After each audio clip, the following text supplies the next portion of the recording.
பிரியமான தேவனுடைய பிள்ளைகளே, ஆசீர்வதிக்கப்பட்டதான உயிர்த்தெழுந்த நாளின் காலை வேளையிலும் தேவனுடைய வார்த்தைகளை உங்களோடு கூட பகிர்ந்து கொள்ள தேவன் செய்த எல்லா கிருபைகளுக்காக நான் தேவனை துதிக்கிறேன். ஹல்லேலூயா. உற்சாகமாக சத்தமாக ஹல்லேலூயா சொல்லுவோமா? ஹல்லேலூயா. வருஷத்தின் 2வது உயிர்த்தெழுந்த நாளிலே நாம் எல்லோரும் கூடி வந்திருக்கிறோம். ஆமென். கர்த்தர் கடந்த நாட்களில் நம் ஜெபங்களை கேட்டு தேசத்தில் நல்ல மழையை கொடுத்தார். ஆமென். நான் ஜெப நாட்களில் சொன்னேன், நாம் ஜெபிக்கும் போது ஒன்று கொள்ளை நோயிலிருந்து நமக்கு ஒரு பாதுகாப்பு, மற்றொன்று தேசத்தில் நல்ல மழை பெய்யும் என்று நான் ஜெப நாட்களிலே அந்த வேத வசனங்களை அடிப்படையாக வைத்து நான் உங்களோடு பகிர்ந்து கொண்டேன். ஒரு ஆமென் சொல்லுவோமா? அதே விதமாக இந்த உபவாச ஜெபத்தின் நாட்களிலே கர்த்தர் நம்மை பாதுகாத்து இருக்கிறார். மட்டுமல்ல, நம் தேசத்தில் நல்ல மழையை கொடுத்து கொண்டிருக்கிறார். இன்றைக்கு ஏதான் மழை பெய்கிறதோ, என் மழை பெய்து என் பயிரெல்லாம் நாசமாகிறதே என்று சொல்லக்கூடிய அளவுக்கு ஏரி குளங்கள்லாம் நிரம்பி வழிகிற அளவுக்கு ஆண்டவர் என்ன பண்ணாரு? நம் ஜெபங்களை கேட்டு தேசத்துல நல்ல மழையை கொடுத்திருக்கிறார். அல்லேலூயா. நாம் ஆராதிக்கிற தேவன் வாக்கு மாறாதவர். அவர் சொல்லி செய்யாதிருப்பாரோ நிச்சயம் கட்டாயம் செய்வார். வேத வசனங்கள் ஒன்றும் பொய்யாகவே போகாது. வானம் பூமி ஒழிந்து போனாலும் கர்த்தருடைய வார்த்தைகள் வேத வசனங்கள் பொய்யாக போகாது என்று வேதம் சொல்லுகிறது. ஆமென் சொல்லுமா? வானம் ஒழிந்து போகுமா? பூமி ஒழிந்து போகுமா? அவைகளே நிலை தடுமாறி போனாலும் வேத வசனங்கள் நிலைத்திருக்கும். அது நம்மளே கிரியை செய்ய வல்லதா இருக்கிறது. அந்த வசனங்களிலே ஜீவன் இருக்கிறது. அந்த வசனங்களிலே சத்தியம் இருக்கிறது. ஒரு ஆமென் சொல்லுவோமா? ஆமென். ஆகவே இந்த நாளிலும் அருமையான தேவனுடைய பிள்ளைகளே, பல வகையான மனிதர்கள் இந்த உலகத்திலே வாழ்ந்து கொண்டிருக்கிறார்கள். ஆமென். நாம் எந்த வகை மனிதர்களாய் காணப்படுகிறோம் என்பதை தீர்மானிக்கக்கூடிய ஒரு தேவனுடைய வார்த்தை நான் உங்களோடு கூட பகிர்ந்து கொள்ள விரும்புகிறேன். அது சொல்றோம், உலகத்தில் மனிதர்கள் பல வகை. அல்ல, நீங்கள் எந்த வகையை சேர்ந்தவர்களாய் இருக்கிறீர்கள்? பல வகை மனிதர்கள் வாழ்கிற இந்த பூமியிலே நீங்கள் எந்த வகை மனுஷியாக இருக்கிறீர்கள் என்பதை நீங்களே நிதானித்து அறிந்து கொள்ளக்கூடிய வேத வசனங்களை நான் உங்களோடு கூட பகிர்ந்து கொள்ள விரும்புகிறேன். அது சோதனம் உண்டாகட்டும். இப்போ உலக பிரகாரம் பார்க்கும்போது 20 வகையான மனிதர்கள் இருக்கிறார்கள். அது சோதனம். தன்னுடைய கிரியைகளுக்கு தக்கதாக அந்த மனிதரை நாம் அழைப்பது வழக்கம். அது சோதனம். ஒரு மனிதன் அதிகமாக கோபப்படுகிறவராக இருந்தால் அவனை குறித்து சொல்கிற பொழுது இந்த மனுஷன் கோபக்கான மனுஷன் வா அப்படின்னு சொல்லுவோம். அல்லது ஒரு சகோதரி சண்டையிடுகிறவர்களாக இருந்தால் அந்த சகோதரியை குறித்து சண்டையிடுகிற சகோதரி என்று சொல்வார்கள், வாயாடி என்று சொல்வார்கள். இப்படியாக மனிதர்களை பல வகையாக பிரிக்கலாம். ஆனால் வேதத்தின் அடிப்படையிலே 3 வகை மனிதர்களை குறித்து நான் உங்களோடு கூட நினைவுபடுத்தி இந்த 3 வகை மனிதர்களிலே நாம் எந்த வகை மனிதர்களாக இருக்கிறோம் என்பதை நாம் சிந்திக்க போகிறோம். அது உண்டாகட்டும். கிறிஸ்துவுக்குள் பிரியமான தேவனுடைய பிள்ளைகளை வாசியுங்கள்.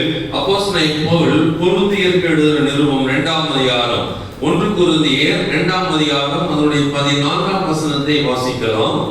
1 கொரிந்தியர் 2ஆம் அதிகாரம் 14ஆம் வசனம். ஜென்ம சுபாவமான மனுஷனும் தேவனுடைய ஆவிக்குரியவைகளை ஏற்றுக்கொள்ளலாம். அவைகள் அவனுக்கு பைத்தியமாக தோன்றும். அவைகள் ஆவிக்கேற்ற பிரகாரமாய் ஆராய்ந்து நிதானிக்கப்படுகிறவைகளானதால் அவைகளை அறிய மாட்டான். அது உண்டாகட்டும். முதலாவது மனுஷன் ஜென்ம சுபாவம் உள்ள ஒரு மனிதன். ஒரு ஆமென் சொல்லுவோமா? ஜென்ம சுபாவம் உள்ள மனிதர்கள் இந்த பூமியில் இருக்கிறார்கள். அது சோதனம். ஜென்ம சுபாவம் என்று சொல்லுகிற பொழுது இந்த வேதவசனம் என்ன சொல்லுது?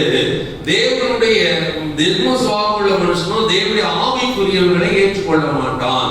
இந்த ஆவிக்குரிய ஆராதனை முறைகளை அவன் ஏற்றுக்கொள்ள மாட்டான். கது சோதரம். அவைகள் அவனுக்கு பைத்தியமாக தோன்றுகிறது. அது சிலுவை பற்றிய உபதேசம் கெட்டு போறவர்களுக்கு எப்படி பைத்தியமா இருக்கிறதோ, ஜென்ம சுபாவம் உள்ள மனிதர்களுக்கு தேவனை ஆராதிப்பதும் தேவனை அறிந்து கொள்வதுமான காரியங்கள் அவனுக்கு பைத்தியமாக தோன்றுகிறது. ஏனென்றால் ஆவிக்குரியவைகளை ஆவிக்கேற்ற பிரகாரமாய் ஆராய்ந்து நிதானிக்கப்படுகிறபடியால் அவைகளை அவன் அறிய மாட்டான் என்று வேதம் சொல்கிறது. அது சோதனம் உண்டாகட்டும். அவர் கிறிஸ்துவுக்குள் பிரியமான தேவனுடைய பிள்ளைகளை நாம் எல்லாரும் ஆவிக்குரியவர்கள் என்று சொல்லக்கூடிய ஒரு நபர்களாய் காணப்படுகிறோம். இரண்டாம் ஆவிக்குரிய சபைகளுக்கு நாம் சொல்லுகிறோம், வேத வசனத்தை கேட்கிறோம், சத்திய வசனத்தை கீழ்ப்படிந்து நடக்கிறவராக இருக்கிறபடியா, அல்லது நாம் ஆராதிக்கிற தேவன் ஆவியா இருக்கிறபடியா நாம் ஆவிக்குரியவர்களாய் இருக்கிறோம் என்று நாம் எண்ணுகிறோம். ஆமென் சொல்லுவோமா? எண்ணிக்கொள்கிறோம். நமக்குள்ளே சில காரியம், நமக்குள்ளே இருக்கிற நபர்கள் சிலர் ஜென்ம சுவாபம் உடையவர்களாக காணப்படுகிறார்கள். கது சொல்றார். அல்லது நமக்கு புறமே இருக்கிறவர்கள் ஜென்ம சுவாபம் உடையவர்களாக இருக்கிறார்கள். அவர்கள் இந்த விசுவாச பிரமாணத்திலே அவர்கள் நம்பிக்கையற்றவர்களாக இருக்கிறார்கள். அல்லது கிறிஸ்துவ மார்க்கத்திலே அவர்கள் நம்பிக்கையற்றவர்களாக இருக்கிறார்கள். ஒரு கிறிஸ்துவம் என்று சொல்கிற போது உடனே அவர்கள் கற்பிக்கிற ஒரு அடுத்த பாடம் என்ன, இது வெளிநாட்டு மதம் என்று சொல்வார்கள், இயேசு வெளிநாட்டு கடவுள் என்று சொல்வார்கள். இப்படி சொல்லி தட்டி விட்டு போகிற மக்கள் அல்லது உதறி விட்டு போகிற மக்கள் தான் உலகத்திலே ஏராளமா இருக்கிறார்கள் என்று வேதம் சொல்கிறது. அருமையான தேவனுடைய பிள்ளைகளை கது சோதரம் வாசிங்கள் இன்னொரு வசனம், ஜென்ம சுவாபம் உள்ளவர்கள் என்று சொல்கிற போது ஆதாம் ஒரு ஜென்ம சுவாபம் உள்ள ஒரு மனுஷனாக எண்ணப்படுகிறார். கது சோதரம் அது பூமியிலே பிறந்த எல்லா மனிதர்களும் ஜென்ம சுவாபம் உடையவர்களாக இருக்கிறார்கள். புறாமின்னு சொல்லுவோமா, பூமியில கோடிக்கணக்கான மக்கள் தோன்றினார்கள், பிறந்தார்கள், அவங்க எல்லாரும் ஜென்ம சுவாபம் உடையவர்களாக இருந்தார்கள். ஆதாம் ஒரு ஜென்ம சுவாபம் உள்ள ஒரு மனிதன். கது சொல்லுகிறார்கள். ஏனென்றால் அவன் தெய்வத்தை குறித்து அறிந்திருந்தும் அறியாதவனாய் காணப்பட்டான். கது சொல்கிறோம்.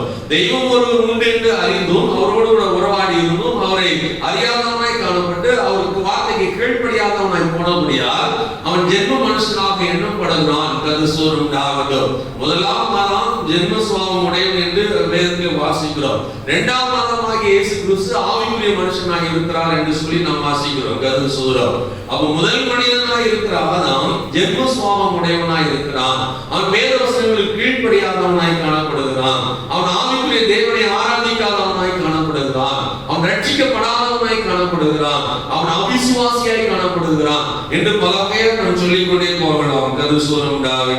அருமையான தேவனுடைய பிள்ளைகளே, நம்ம இன்னொரு வசனத்தை கூட நாம் வாசிக்கலாம். 1 கொரிந்தியர் 15ஆம் அதிகாரம் 44ஆம் வசனம் முதல் 46ஆம் வசனம் வரைக்கும் வாசிப்போம்.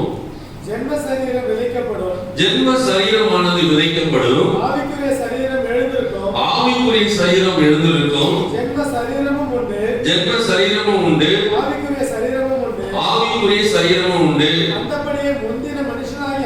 அந்தபடியே முந்தின மனுஷனாகிய ஆதாம் ஜீவ ஆத்துமாவாக என்று எழுதியிருக்கிறது.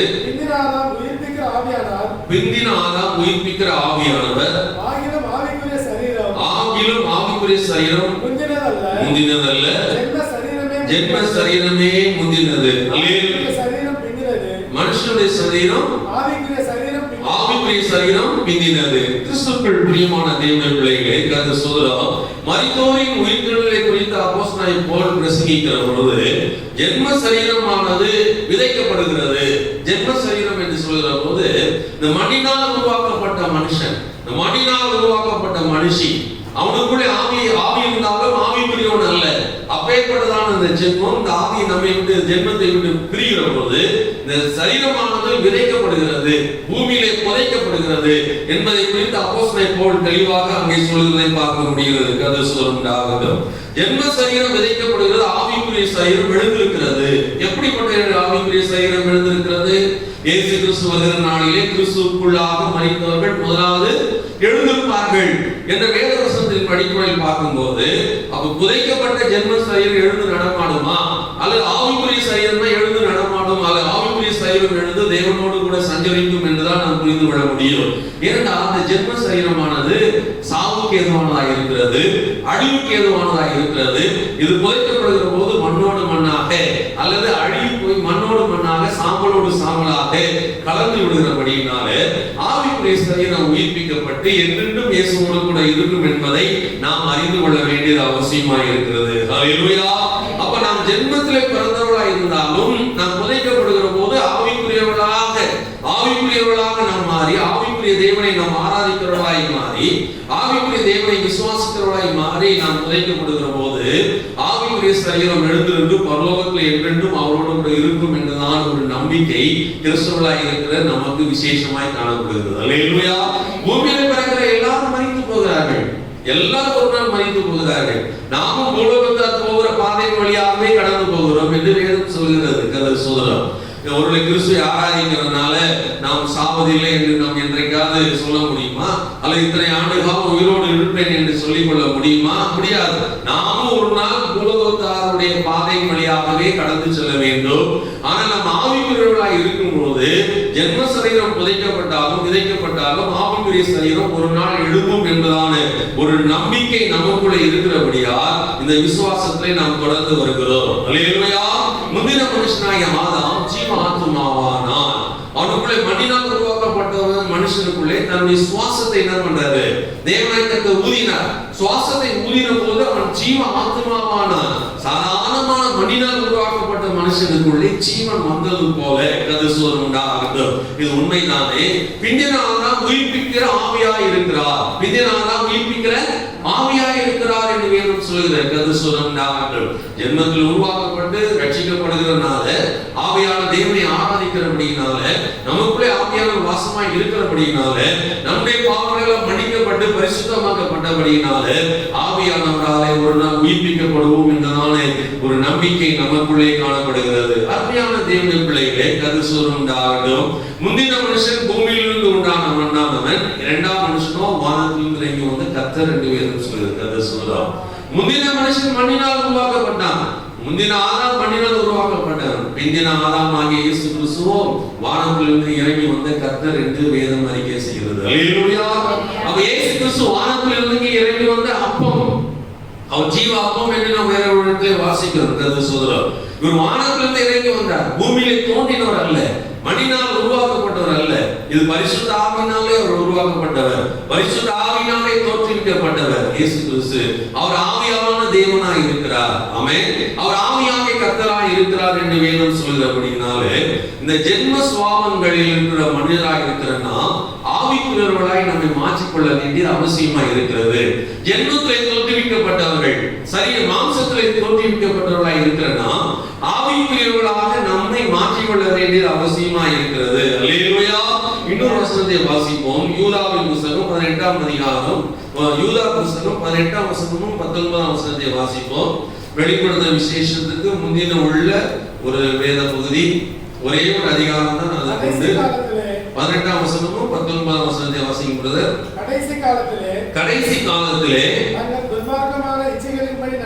தங்கள் துன்மார்க்கமான இச்சைகளின்படி நடக்கிற பரியாசக்காரர் தோன்றுவார்கள் என்று உங்களுக்கு சொன்னார்களே, இவர்கள் பிரிந்து போகிறவர்களும் ஜென்ம சுபாவத்தாரும் ஆவி இல்லாதவர்களாமே. அல்லேலூயா. பாருங்க, ஜென்ம சுபாவத்தார்கள் யார் என்று பார்க்கிற போது, ஆவி இல்லாதவர்கள் யார் என்று பார்க்கிற போது, கடைசி காலத்தில் தங்கள் துன்மார்க்கமான இச்சைகளின்படி நடக்கிற பரியாசக்காரர்களை குறித்து சொல்கிறது வேதம். அல்லேலூயா. அப்ப நீங்கள் நானும் கடைசி காலத்தில் இருக்கிறோம். இந்த கடைசி காலத்துல நம்மை ஏளனம் பண்ணுகிற மக்கள் ஒரு கூட்டம் இருக்கிறார்கள், நம்மை பரியாசம் பண்ணுகிற மக்கள் ஒரு கூட்டம் மக்கள் இருக்கிறார்கள். அது பரியாசம் செய்து துன்மார்க்கமான இச்சைகளின்படி நடக்கிற கூட்டம் தான் இந்த உலகத்தில் பெருகி இருக்கிறது. பரிசுத்தமாய் வாழ்கிற கூட்டம் கொஞ்சமாய் இருக்கிறது. ஆகவே வேதம் சொல்கிறது, கதிர்சோதம் உண்டாகட்டும், இவர்கள் ஜென்ம சுபாவத்தாராய் இருக்கிறார்கள். யார் ஜென்ம சுபாவத்தார்? இந்த உலகத்தின் இச்சையின்படி நடக்கிறவர்கள், இந்த உலகத்தின் துன்மார்க்கத்தின்படி நடக்கிறவர்கள், இந்த கிறிஸ்தவர்களை பைத்தியமாக எண்ணி பரியாசம் செய்கிறவர்கள் எல்லாருமே ஜென்ம சுபாவத்தாராய் இருக்கிறார்கள்.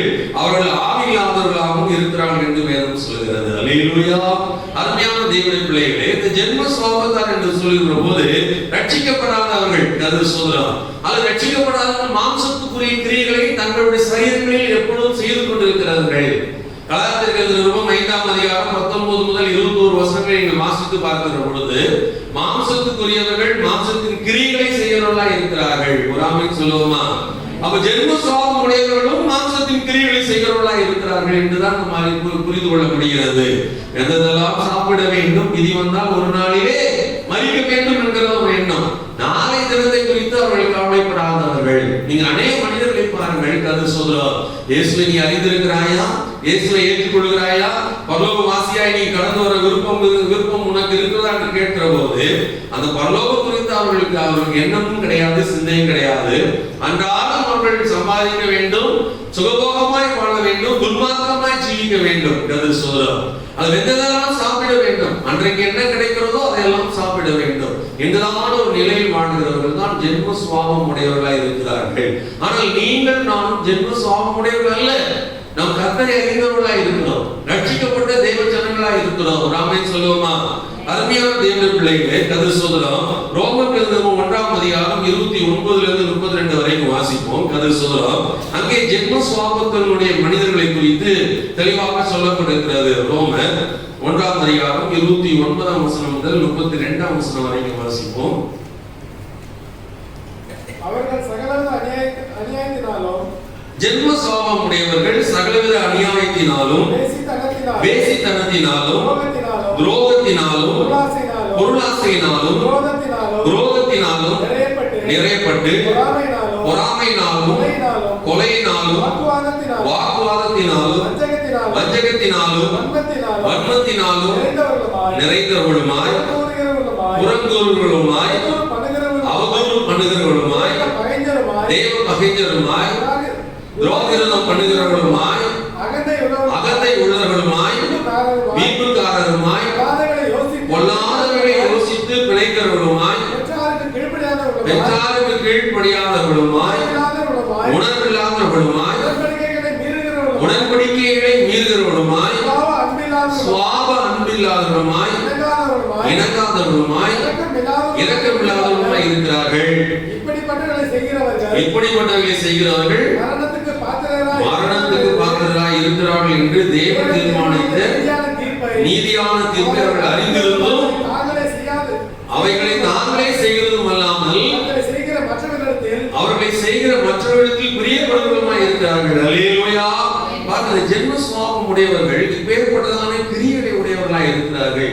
நீங்க வீட்டுல போய் நன்றாக வாசித்து தியானம் செய்து பாருங்கள். இப்பேற்பட்ட கிரியைகள் நமக்குள்ள இருக்கிறதா, நாம் ஜென்ம சுபாவம் உடையவர்களாய் இருக்கிறோமா என்பது குறித்து நம்ம ஆராய்ந்து பார்த்து நம்மை நாமே மாற்றிக்கொள்ள வேண்டியது அவசியமா இருக்கிறது. இப்படிப்பட்டவர்கள் செய்கிறவர்கள் மரணத்துக்கு பாத்திரராய் இருக்கிறார்கள். பரலோக ராஜ்யத்துக்கு அவளுக்கு தொடர்பே கிடையாது. பரலோக ராஜ்யத்துக்கு அல்ல. நாம் மரணத்துக்கு பாத்திரவார்கள் அல்ல, நாம் என்றென்றும் நித்திய வாழ்க்கைக்கு சொந்தக்காரர்களாக இருக்கிறோம். நீடுழி வாழ்வதற்காக என்றென்றும் பரலோகத்தில் இருக்கிறவர்களாக நாம் பாக்கியம் பெற்றவர்களாக இருக்கிறோம். கர்த்தர் ஸ்தோத்திரம். தேவனின் நீதியான தீர்ப்பை அவர்கள் அறிந்திருந்தோம். இப்பேற்பட்டதான நியாய தீர்ப்பை அவர்கள் அறிந்திருந்தோம். அறியாதவர்கள் போல தங்களை காட்டிக் கொள்கிறார்கள். கர்த்தர் ஸ்தோத்திரம். அவர்களைப் போல மற்றவர்களும் செய்கிறவர்களாக அவர்கள் காணப்படுகிறார்கள். செய்கிற மற்றவர்களுக்கு பிரியப்படுவதுமாய் இருக்கிறார்கள். பாருங்க, துன்மார்க்கமான செயலை செய்கிற மனுஷன் அப்பேற்பட்ட செயலை செய்கிறவனுக்கு பிரியமா இருக்கிறான். ஒரு சிகரெட் அடிக்கிறவனா இருக்கலாம், ஒரு குடிக்கிறவனா இருக்கலாம், அல்லது ஒரு கொலைபாதகனா இருக்கலாம். இப்படிப்பட்ட மனுஷன் தான் செய்கிற கிரியைகளை மற்றவர்கள் யார் செய்கிறார்களோ அவர்களை நேசிக்கிறவர்களா இருக்கிறார்களாம். கர்த்தர் சொல்றோம். ஆங்கிலத்தில் ஒரு பழமொழி சொல்வார்கள், I tell you friend, I will tell you who are you.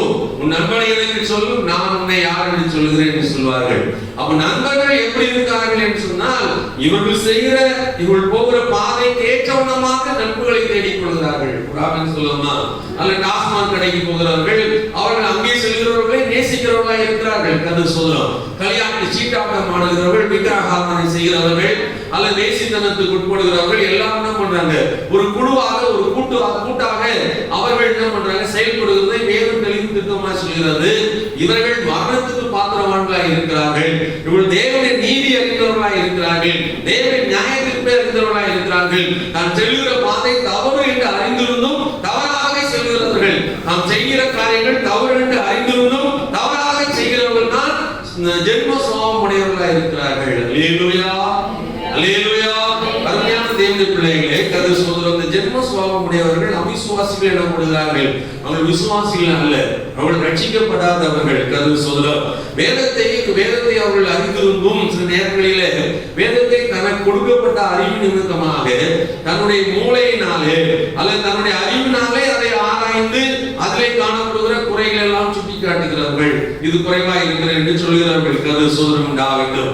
அல்லது பெயரளவுக்கு ஒரு கிறிஸ்தவர்களாக இருக்கிறவர்கள் என்று கூட எடுத்துக்கொள்ளலாம். கர்த்தர் சொல்றார், பெயரளவு கிறிஸ்தவர்கள், பெயர் கிறிஸ்துவ பெயராக இருக்கும், ஆனால் கிறிஸ்துவை அறியாதவர்களாக இருப்பார்கள். பெயர் கிறிஸ்துவ நபராக இருப்பார், பெயரளவு நபராக இருப்பார்கள், ஆனால் வேதத்தை குறித்து தெளிவில்லாதவர்களாக இருப்பார்கள், வேதத்துக்கு கீழ்ப்படியாதவர்களாக இருப்பார்கள். ராமன் சொல்லலையே, கர்த்தர் சொல்றார். அப்ப உங்களில் நம்முடைய பகுதியில் கூட அல்லது நம்முடைய குடும்பங்களில் கூட கிறிஸ்துவை அறிந்திருந்தும் கிறிஸ்துவ வார்த்தை கீழ்ப்படியாதவர்கள் இருக்கிறார்களா இல்லையா? இருக்கதானே செய்கிறார்கள். கர்த்தர் சொல்றார், நாம் ஆலயத்துக்கு செல்லுகிறவர்கள் என்பதை அவர்கள் அறிந்திருக்கிறார்கள். நித்திய பாதைக்கு கடந்து செல்கிறோம் என்பதை அறிந்திருக்கிறார்கள். ஆனாலும் அவைகளுக்கு கீழ்ப்படியாதவர்களாய் இருக்கிறவர்கள் ஜென்ம சுவாபம் உடையவர்களாய் இருக்கிறார்கள். அப்படின்னு சொல்லுவோமா? இன்னும் சொல்ல போனாங்க, நீங்க எல்லாம் ஆலயத்துக்கு வருகிறதை பார்க்கிற போது உங்கள் குடும்பத்தில் உள்ள ஒரு சிலர் நீங்கள் ஆலயத்துக்கு செல்கிறீர்கள், கர்த்தரை ஆராதிக்க போகிறீர்கள் என்பதை அறிந்திருந்தும் அவர்கள் அந்த பாதையின் வழியாக வரவில்லை அல்லவா? அப்பேற்பட்டவர்கள் ஜென்ம சுவாபம் உடையவர்களாக இருக்கிறார்கள். சொல்லுவோமா? உங்கள் வீட்டுல ஒரு 10 பேர் இருக்கிற குடும்பத்துல ஒரு 5 பேர் கர்த்தரை ஆராதிக்க வாரீங்க, அல்லது 9 பேர் கர்த்தரை ஆராதிக்க வாரீங்க. ஒரே ஒருவர் ஆராதிக்க வராவிட்டாலும் அறிந்திருந்தும், வேதத்தை அறிந்திருந்தும், சத்திய பாதை அறிந்திருந்தும், நித்திய வாழ்வை குறித்து கேள்விப்பட்டிருந்தும், ரட்சிப்பை குறித்து கேள்விப்பட்டிருந்தும் அந்த பாதையை கடைபிடிக்காத ஒரு நபரை குறித்து வேதம் சொல்கிறது ஜென்ம சுவாபம் உடையவர்களாக இருக்கிறார்கள். அல்லேலூயா. ஆனால் இங்கே வந்திருக்கிற நாம் எல்லோரும் ஜென்ம சுவாபம் உடையவர்கள் அல்ல. நாம் எல்லோரும் எப்படி போன்றவர்களாம்? ஆவிக்குரியவர்களாக இருக்கிறோம். அல்லேலூயா. முதலாவது வகையான மனுஷன் ஜென்ம சுவாபம் உடையவன். இரண்டாவது வகையான மனுஷன் ஆவிக்குரிய மனுஷனாக இருக்கிறான். ஒரு ஆமென் சொல்லலையே? அது சொல்லணும். ஆவிக்குரியவர்கள் ஆவிக்கு ஏற்றவைகளை சிந்திக்கிறார்கள். வசனம் வாசிங்க. 1 கொரிந்தியர் 2ஆம் அதிகாரம் 15ஆம் வசனத்தை வாசிப்போம். 1 கொரிந்தியர் 2ஆம் அதிகாரம் 15ஆம் வசனத்தை வாசிப்போம். ஆவிக்குரியவன் எல்லாவற்றையும் ஆராய்ந்து நிதானிக்கிறான், ஆனாலும் அவன் மற்றொருவனாலும் ஆராய்ந்து நிதானிக்கப்படான். அல்லேலூயா. இப்ப இரண்டாவது வகை மனிதர்கள் ஆவிக்குரியவர்கள். அதிலே நீங்கள் நானும் வருகிறோம். நாம் எல்லோரும் ஆவிக்குரியவர்களாக இருக்கிறோம். ஆமென் அல்லேலூயா சொல்லுவோமா? We are spiritual persons. We are spiritual believers. இந்த உலகத்திலே மாம்சத்திலே நாம் பிறந்தவர்களாக இருக்கிறோம், ஜென்மத்தில் உருவாக்கப்பட்டவர்களாக இருக்கிறோம். ஆனாலும் கர்த்தரை அறிகிற அறிவு நமக்கு ஆண்டவர் கொடுத்திருக்கிறார். ஆமென். தெய்வத்தை அறிகிறதான அறிவை ஆராய்ந்து அறிந்திருக்கிறோம். வசனம் சொல்லுது ஆவிக்குரியவன் எல்லாவற்றையும் ஆராய்ந்து நிதானிக்கிறான். எல்லாவற்றையும் ஆராய்ந்து நிதானிக்கிறான். நான் அநேகருக்கு சுவிசேஷத்தை சொல்கிற போது இந்த வார்த்தை நான் சொல்வது உண்டு. நான் இயேசு கிறிஸ்துவை குறித்து சொல்கிற போது கொஞ்சம் நீங்கள் ஆராய்ந்து பாருங்கள். மெய்யான கடவுள், மெய்யான தெய்வம் யார் என்பதை நீங்கள் ஆராய்ந்து பார்ப்பீர்கள் என்று சொன்னால் நீங்கள் இந்த பரிசுத்த வேதத்தின் நேராக கடந்து வர வேண்டியது இருக்கும் என்று சொல்வேன். ஆனால் அவர்கள் ஆராய்ச்சி செய்ய மாட்டார்கள். அவருடைய ஜென்ம சுவாசத்தின்படி மூதாதையர்கள் செய்து வந்த காரியத்தை தொடர்ந்து செய்வார்கள். ஆமென். எதற்கு ஒரு ஆதாரம் வேண்டும் அல்லவா? இப்ப நீங்கள் நாம் இந்த விசுவாச பாதையில வந்திருக்கிறோம் என்று சொன்னால் ஏதோ கட்டாயமாய் அல்ல. நாம் ஆராய்ந்து உண்மையாகவே இயேசு குணமாக்குறாரா, உண்மையாகவே இயேசு நம்மை விடுதலையாக்குறாரா, உண்மையாகவே இயேசு கிறிஸ்து நம்முடைய பாவங்களுக்காக மரித்தாரா என்பதையெல்லாம் ஆராய்ச்சி செய்து ஆராய்ந்து பார்த்து அதிலே கிடைத்த அனுபவத்தின் நிமித்தமாக நாம் ரட்சிக்கப்பட்டு விசுவாசிகளாக இருக்கிறோம். அல்லேலூயா. கேள்விப்பட்டிருக்கிறோம். ஒரு அற்புதம் ஒரு இடத்தில் நடக்கிறது, ஒரு குடும்பத்தில் நடக்கிறது, ஒரு தேசத்தில் நடக்கிறது.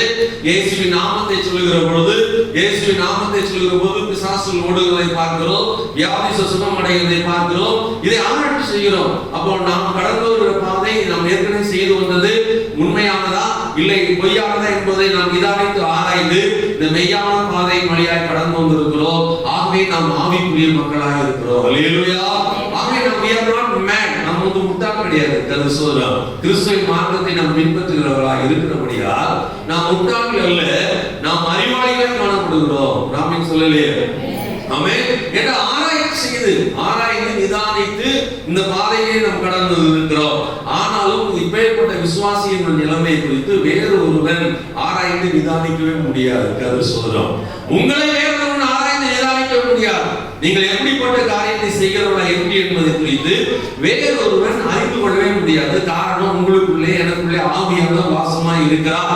அவருடைய செய்கைகள் மகத்துவமானவைகள். அவர் அற்புதமாய் உங்களை நடத்துவார்.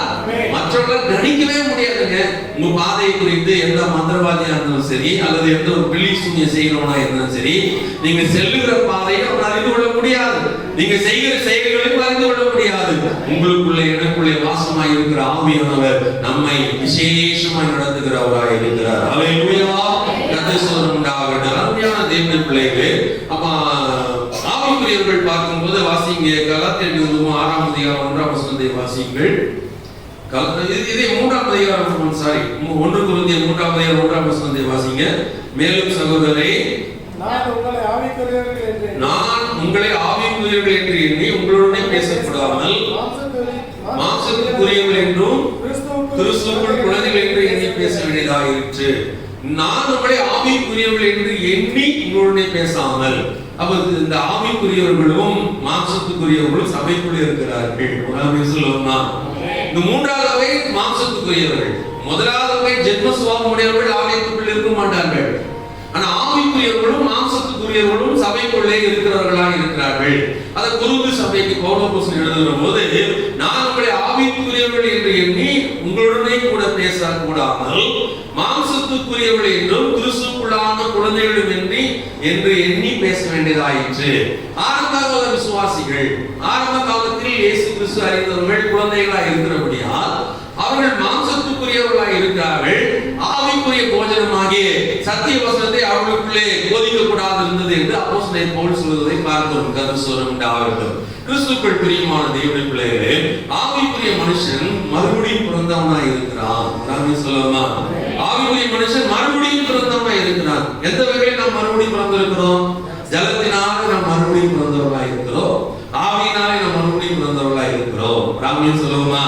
ஒருவன் ஜலத்தினாலும் ஆவியினாலும் பிறவாவிட்டால் தேவனுடைய ராஜ்யத்தில் பிரவேசிக்க மாட்டான் என்று மெய்யாகவே உங்களுக்கு சொல்லுகிறேன். அப்ப இன்றைக்கு ஆலயத்துக்குள்ளே அமர்ந்திருக்கிற நீங்கள் எல்லோரும் ஆவினால் பிறந்தவர்களாய் இருக்கிறீர்கள். கர்த்தர் உண்டாகட்டும். ஜலத்தினாலும் ஆவினாலும் பிறந்தவர்களாய் இருக்கிறோம். ராமியம் சொல்லுவோமா? கர்த்தர் அப்பேற்பட்ட மனுஷன் யாரால் நடத்தப்படுவான்? ஒரு சாதாரண ஒரு மனிதனை அவனுக்கு இருக்கிற ஞானம், அறிவு, புத்தி, கூர்மை நடத்துவதா இருக்கும். அல்லது அவனுக்கு பின்னணியிலே அவர் குடும்பத்தாரோ அறிவாளிகளோ இருப்பார்கள். ஆனா கர்த்தருடைய பிள்ளைகளா இருக்கிற உங்களையும் என்னையை நடத்தக்கூடியவர் நமக்குள்ளே வாசமாய் இருக்கிறார். அல்லேலூயா. ஆவியானவரால் நடத்தப்படுகிறோம். We are all run by the Spirit of God. அது சொல்றோம். அதனால சில நேரங்களில் நான் சொன்னேன்ல, நம்முடைய பாதைகளை பிசாசால் அறிந்து கொள்ள முடியாது. ஆவியானவர் சில நேரங்களில் நடத்தி செல்வார், சில நேரங்களில் நம்மை தூக்கி செல்வார், சில நேரங்களில் நம்மை மறைத்து வைத்து காப்பார். ஆமென். நம்மை தேடி பார்த்தாலும் பிசாசால் அறிந்து கொள்ள முடியாது நம்ம இருக்கிற இடத்தையும் நம்முடைய செயல்களையும். அதை அநேக முறை நான் அறிந்திருக்கிறேன். கர்த்தர் உண்டாகட்டும். ஒரு சில ஜோதிடம் பார்க்கிறவங்க கூட உங்களை குறித்து கணிக்க முடியாது. ஆவிக்குரிய மனுஷனை குறித்து உங்களுடைய எதிர்காலத்தை கணிக்க முடியாது. ஒரு ஆவின் சொல்லலையே, ஜோதிடத்தின் மேல் நம்பிக்கை இருக்கிறவங்க நீங்க தயவு செய்து உங்களை மாற்றிக் கொள்ளுங்க. நீங்க ஆவிக்குரிய மனிதர்களாக இருக்கிறீர்கள் என்று சொன்னால் உங்களுடைய எதிர்காலத்தை குறித்து உலகத்தின் மனிதர்கள் கணித்துவிடவே முடியாது. கர்த்தர் உங்களை ஆசீர்வாதமாக நடத்த வல்லவர். ஆமென். இவனது எண்ணுவதற்கும் நினைப்பதற்கும் மேலாக நம்மை தூக்கி நிறுத்துகிற தேவனாக இருக்கிறார். ஆகவே நாம் ஆவிக்குரியவர்களாக இருக்கிறோம். கர்த்தர் உண்டாகட்டும். ஆவிக்குரிய மனுஷர்களுக்கு வெளிப்பாடு உண்டு என்று வேதம் சொல்கிறது. ஒரு ஆமென் சொல்லுமா? வசனத்தை வாசிப்பதற்கு நேரம் இல்லை. கர்த்தர் சொல்றார். 1 கொரிந்தியர் 2 அதிகாரம் 15-16 வசனத்தை வாசிப்போம். அதை வாசிக்கும் போது 15-16 என்ன சொல்றது? மற்றவரோடு ஆராய்ந்து நிதானிக்கப்படான் கர்த்தருக்கு போதிக்கத்தக்கதாக அவருடைய சிந்தையை அறிந்தவன் யார்? எங்களுக்கோ கிறிஸ்துவின் சிந்தை உண்டாயிருக்கிறது. கர்த்தர் உண்டாகட்டும். அவருடைய சிந்தையை அறிந்தவன் யார்? கர்த்தருடைய சிந்தை நமக்குள்ளே இருக்கிறபடியால் நம்முடைய சிந்தையை அறிந்து கொள்ள ஒருவராலும் முடியாது. ஒரு ஆமென் சொல்லுவோமா? நம்முடைய எண்ணங்களை அறிந்து கொள்ள ஒருவராலும் முடியாது என்ற கர்த்தருடைய சிந்தை எனக்குள்ளே இருக்கிறது. ஒரு ஆமென் சொல்லுவோமா? அதனால ஆவிக்குரியவர்கள் புது சிருஷ்டியாக இருக்கிறார்கள் என்று வேதம் சொல்கிறது. ஒரு கிறிஸ்துவுக்குள் இருந்தால் அவன் புது சிருஷ்டியாக இருக்கிறான். பழையவைகள் எல்லாம் ஒழிந்து போய் நம்ம வசனம் வாசிக்கும் போது 2 கொரிந்தியர் 5 அதிகாரம் 17 வசனத்தை நீங்கள் வாசியுங்கள். 2 கொரிந்தியர் 5 அதிகாரம் 7 வசனம்.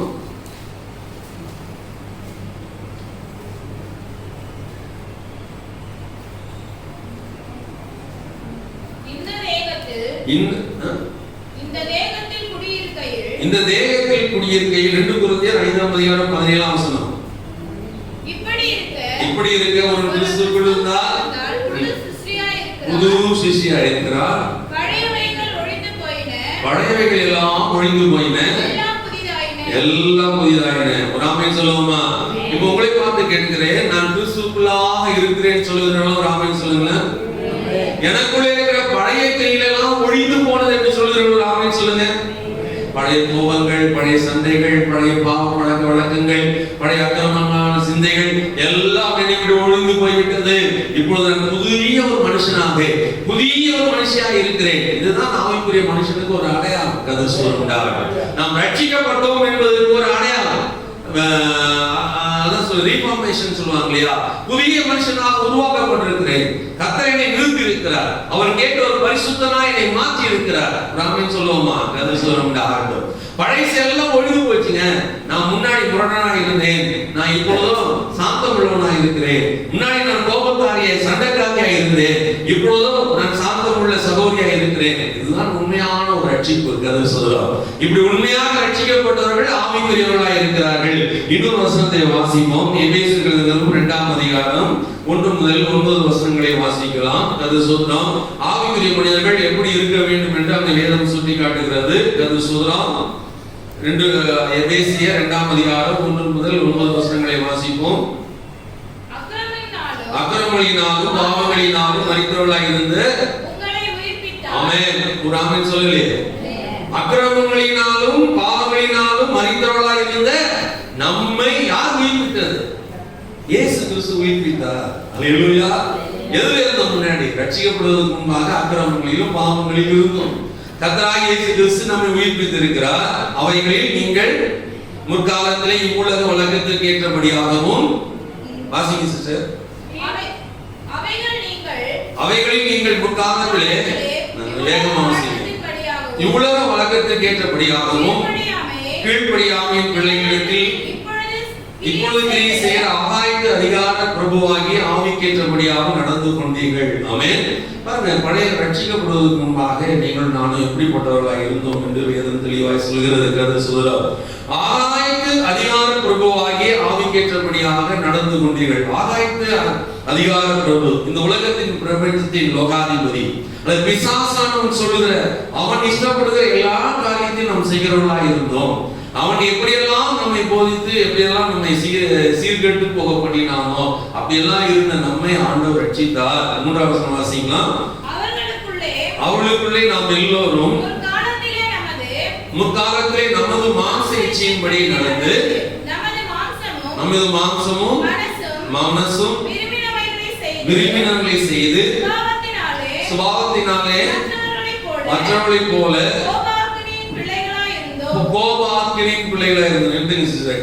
முற்காலத்தில் எப்படி இருந்தோம்? மாம்ச இச்சையின்படி நடந்து நமது மாம்சமும் மனதும் படுகிற நல்ல மனதும் சொல்லுகிறபடி நடந்தோம். கர்த்தர் சொல்றார், என் மனசாட்சிப்படி நான் நல்லவனா இருக்கேன்னு சொல்றோம் நிறைய பேர் இருப்பாங்க. கர்த்தர் சொல்றார், ஒரு பெரிய ஒரு வயதானவர் பாத்தீங்கன்னா, ஒரு டீ கடையில் இருக்கும்போது அவர்கிட்ட கேட்டேன், நீங்க இயேசு கிறிஸ்துவை நீங்க ஏற்றுக்கொள்றீங்களா அப்படின்னு சொல்லும்போது, நான் எந்த பாவம் செய்யல, என் மனசாட்சியின்படி நான் நடக்கிறேன், நல்லவனா இருக்கிறேன்னு சொன்னாரு. ராமன் சொல்லுமா, நான் எந்த தப்பும் செய்யல. அதுல ஒரு போலீஸ்காரருக்கு வந்து நான் சுவிசேஷம் சொல்ல முற்படுகிற போது, ஐயா என்கிட்ட எந்த பழம் கிடையாது, நான் பீடி குடிக்க மாட்டேன், தண்ணி அடிக்க மாட்டேன், எந்த கெட்ட பழமும் கிடையாதுயா, அதனால இயேசு பத்தி எனக்கு சொல்ல தேவையில்லையா, நானும் உத்தமனதா இருக்கிறேன் அப்படின்னு நினைப்பாரு. ஆனா அவரு சொன்னீங்க விக்கிரகங்களுக்கு ஆராதனை செய்யல அல்லவா, கைகளில் உருவாக்கப்பட்ட தெய்வத்தை நீங்கள் தேவர்கள் என்று எண்ணீர்கள் அல்லவா, இது பாவம் என்று வேதம் சொல்கிறது. ஒரு ஆமென் சொல்லுவோமா? அப்ப நீங்கள் பிறப்பு நிமித்தமாக பாவிகளா இருக்கிறீர்களே, நீங்கள் ரட்சிக்கப்பட வேண்டிய அவசியமா இருக்கு என்று அவருக்கு நான் சொல்லியிருக்கிறேன். இந்த வயதானவர் சொல்வார் இல்லையா, மனசாட்சியின்படி நான் நடக்கிறேன், என்கிட்ட எந்த ஒரு தப்பும் இல்லை அப்படின்னு சொல்லுவாரு. நான் ஏற்கனவே ஒரு முறை என்னுடைய பிரசங்கத்தில் சொல்லியிருக்கேன் இந்த நிகழ்வை கதை சொல்றோம். ஆனா அவரை குறித்து நான் கேள்விப்படுகிற போது, மனசாட்சியின்படி நடக்கிறவன் பாருங்க எப்படிப்பட்ட ஒரு நபர்னா, மனசாட்சியின்படி நடக்கிறவனா அவர் எப்படிப்பட்ட ஒரு நபர்? 20-30 ஆண்டுகளுக்கு முன்பாக அல்லது 20-30 ஆண்டுகளுக்கு முன்பாக வேறொரு மனைவியை தன் மனைவி ஆக்கி கொண்டார். வேறொரு மனைவியை தன் மனைவி ஆக்கி கொண்ட ஒரு நபர் சொல்கிற ஒரு காரியம், நான் மனசாட்சியின்படி முத்தமா நடக்கிறேன். இவருக்கு மனசாட்சி வேறொரு மனைவி, இவருக்கு மனைவி ஆயிட்டாங்க. அது சொல்றாரு பாருங்க, வேத வசனம் சொல்றது, இந்த உலகத்து மாம்ச இச்சையின்படியே நடந்து நமது மாம்சமும் மனசும் விரும்பினவைகளை செய்ததாம். மாம்சமும் மனதும் விரும்பினவைகளை செய்தார்கள். அப்பேற்பட்ட மனுஷன் ஆவிக்குரிய மனுஷன் அல்ல, பழைய மனுஷன். ஆனா நாம் முற்காலத்தில் அப்படிதான் செய்து வந்திருப்போம். மாம்சமும் மனசும் இச்சிக்கிற வண்ணமாக பல காரியங்களை செய்து சுவாப அன்பு இல்லாதவர்களாக மற்றவர்களை போல கோபாக்கினின் பிள்ளைகளாக இருந்தோம். 4ஆம் வசனம் வாசிங்க சிஸ்டர். தேவனோ இரக்கத்தில் ஐஸ்வர்யம் உள்ளவராய் நம்மில் அன்பு கூர்ந்த தம்முடைய மிகுந்த அன்பினாலே. உங்கள் மேல் எங்கள் மேல் வைத்த இயேசு கிறிஸ்து வைத்த அன்பினாலே, 5ஆம் வசனம், அக்கிரமங்களில் மரித்தவர்களாய் இருந்த நம்மை கிறிஸ்துவுடனே கூட உயிர்ப்பித்தார், கிருபையினாலே ரட்சிக்கப்பட்டீர்கள். அல்லேலூயா. கிறிஸ்துவுடனே கூட நம்மை உயிர்ப்பித்திருக்கிறார். அவருடைய கிருபையினாலே நீங்கள் நாம் ரட்சிக்கப்பட்டு இன்றைக்கு ஆவிக்குரிய மனிதர்களாக, ஆவிக்குரிய திருச்சபையை நாம் காணப்படுகிறோம். அல்லேலூயா. 6ஆம் வசனத்தை வாசிங்க. கிறிஸ்து இயேசுவுக்குள் நாம் அவர் நம்மிடத்தில் வைத்த தயவினாலே நம்முடைய கிருபையின் மகா மேன்மையான ஐஸ்வரியத்தை வருங்காலங்களில் விளக்க செய்வதற்காக கிறிஸ்து இயேசுவுக்குள் நம்மை அவரோடு கூட எழுப்பி, அல்லேலூயா, கிறிஸ்துவுடனே கிறிஸ்து இயேசுவுக்குள் நம்மை அவரோடு கூட எழுப்பி உன்னதங்களில் அவரோடு கூட அமரும்படி செய்தார். கிருபையினாலே விசுவாசத்தை கொண்டு ரட்சிக்கப்பட்டோம். பிராமி சொல்லுவோமா? கிருபையினாலே விசுவாசத்தை கொண்டு ரட்சிக்கப்பட்டோம். இது உங்களால் உண்டானதல்ல, இது தேவனுடைய ஈவு. ஒருவரும் பெருமை பாராட்டாதபடிக்கு இது கிருபையினாலே உண்டானதல்ல, இது கிருபையினால் உண்டானது. நாம் ரட்சிக்கப்பட்டது தேவனுடைய கிருபைதான், கிரியினால் அல்ல. ஒரு நல்ல மனுஷனாக இந்த உலகத்தில் வாழ்வதனால் நாம் ரட்சிக்கப்படவில்லை, அல்லது ஒரு நீதிமானாய் நாம் நடப்பதனால ரட்சிக்கப்படவில்லை. இந்த உலகத்தால் நம்ம பிரித்தெடுக்கப்பட்டவர்களாக இருப்பதனால, இந்த உலகத்தான் செய்வது போல நான் செய்யாததுனால ரட்சிக்கப்பட்டவர்கள் அல்ல. அவருடைய கிருபையினாலே, தேவன் நம்ம மேல் வைத்த அன்பினாலே, நாம் அவர் மேல் வைத்த விசுவாசத்தை கொண்டு நம்மை ரட்சித்திருக்கிறார். அல்லேலூயா. கர்த்தர் சொல்றார், நாம் அவர் மேல் வைத்த விசுவாசத்தை கொண்டு, நீங்கள் நானும் அவரை விசுவாசித்தோம், ரட்சிக்கப்பட்டோம். அவன் எதனால் இருந்தோம்? அவருடைய கிருபையினாலே, அவருடைய அன்பினாலே. முற்காலங்களில் உலகத்துக்கு ஏற்றவர்களாய் இருந்தோம், இப்பொழுது ஆவிக்குரியவர்களாய் இருக்கிறோம். அல்லேலூயா. கர்த்தர் சொல்றார், அப்ப கிறிஸ்துவுக்குள்ளாய் இருக்கிற ஒரு மனுஷன் எப்படிப்பட்டவனாய் இருக்கிறான்? புதிய ஒரு மனுஷனாய் இருக்கிறான். அவன் தன் மாம்சத்தின்படியும் மனதின்படியும் தனக்கு இருக்கிற அறிவின்படியும் செய்யாதவனாய் இருக்கிறான். எல்லா நேரங்களிலும் ஆவியானவர் நடத்தலுக்கு அவன் தன்னை ஒப்பு கொடுக்கிறவனாய் இருக்கிறான். சொல்லுவோமா? எல்லா நிலைகளிலும் ஆவியானவரே, தேவாவியானவரே, சத்திய ஆவியானவரே, துணையாளரே, தேற்றவானே, நான் என்ன செய்ய சித்தமாய் இருக்கிறேன், நான் என்ன செய்ய வேண்டும் என்பதை குறித்து எனக்கு போதித்து எனக்கு வழிநடத்தும் ஆண்டவரே என்று சொல்லி கேட்கிற பொழுது, கர்த்தர் ஒவ்வொரு நாளும் ஒவ்வொரு நிமிடமும் நொடி பொழுதும் உங்களையும் என்னை நடத்த வல்லவராக இருக்கிறார். அல்லேலூயா. எல்லாத்தையும் ஆராய்ந்து நிதானிக்கக்கூடியவன் ஒரு ஆவிக்குரிய மனுஷன். கர்த்தர் சொல்றார், எல்லா வசனம் 2:1 அதிகாரம் 14 15 வாசிக்கிறேன் இல்லையா? எல்லாத்தையும் ஆராய்ந்து நிதானிக்கக்கூடியவன் தான் நாம் எல்லாரும். ஆமென்.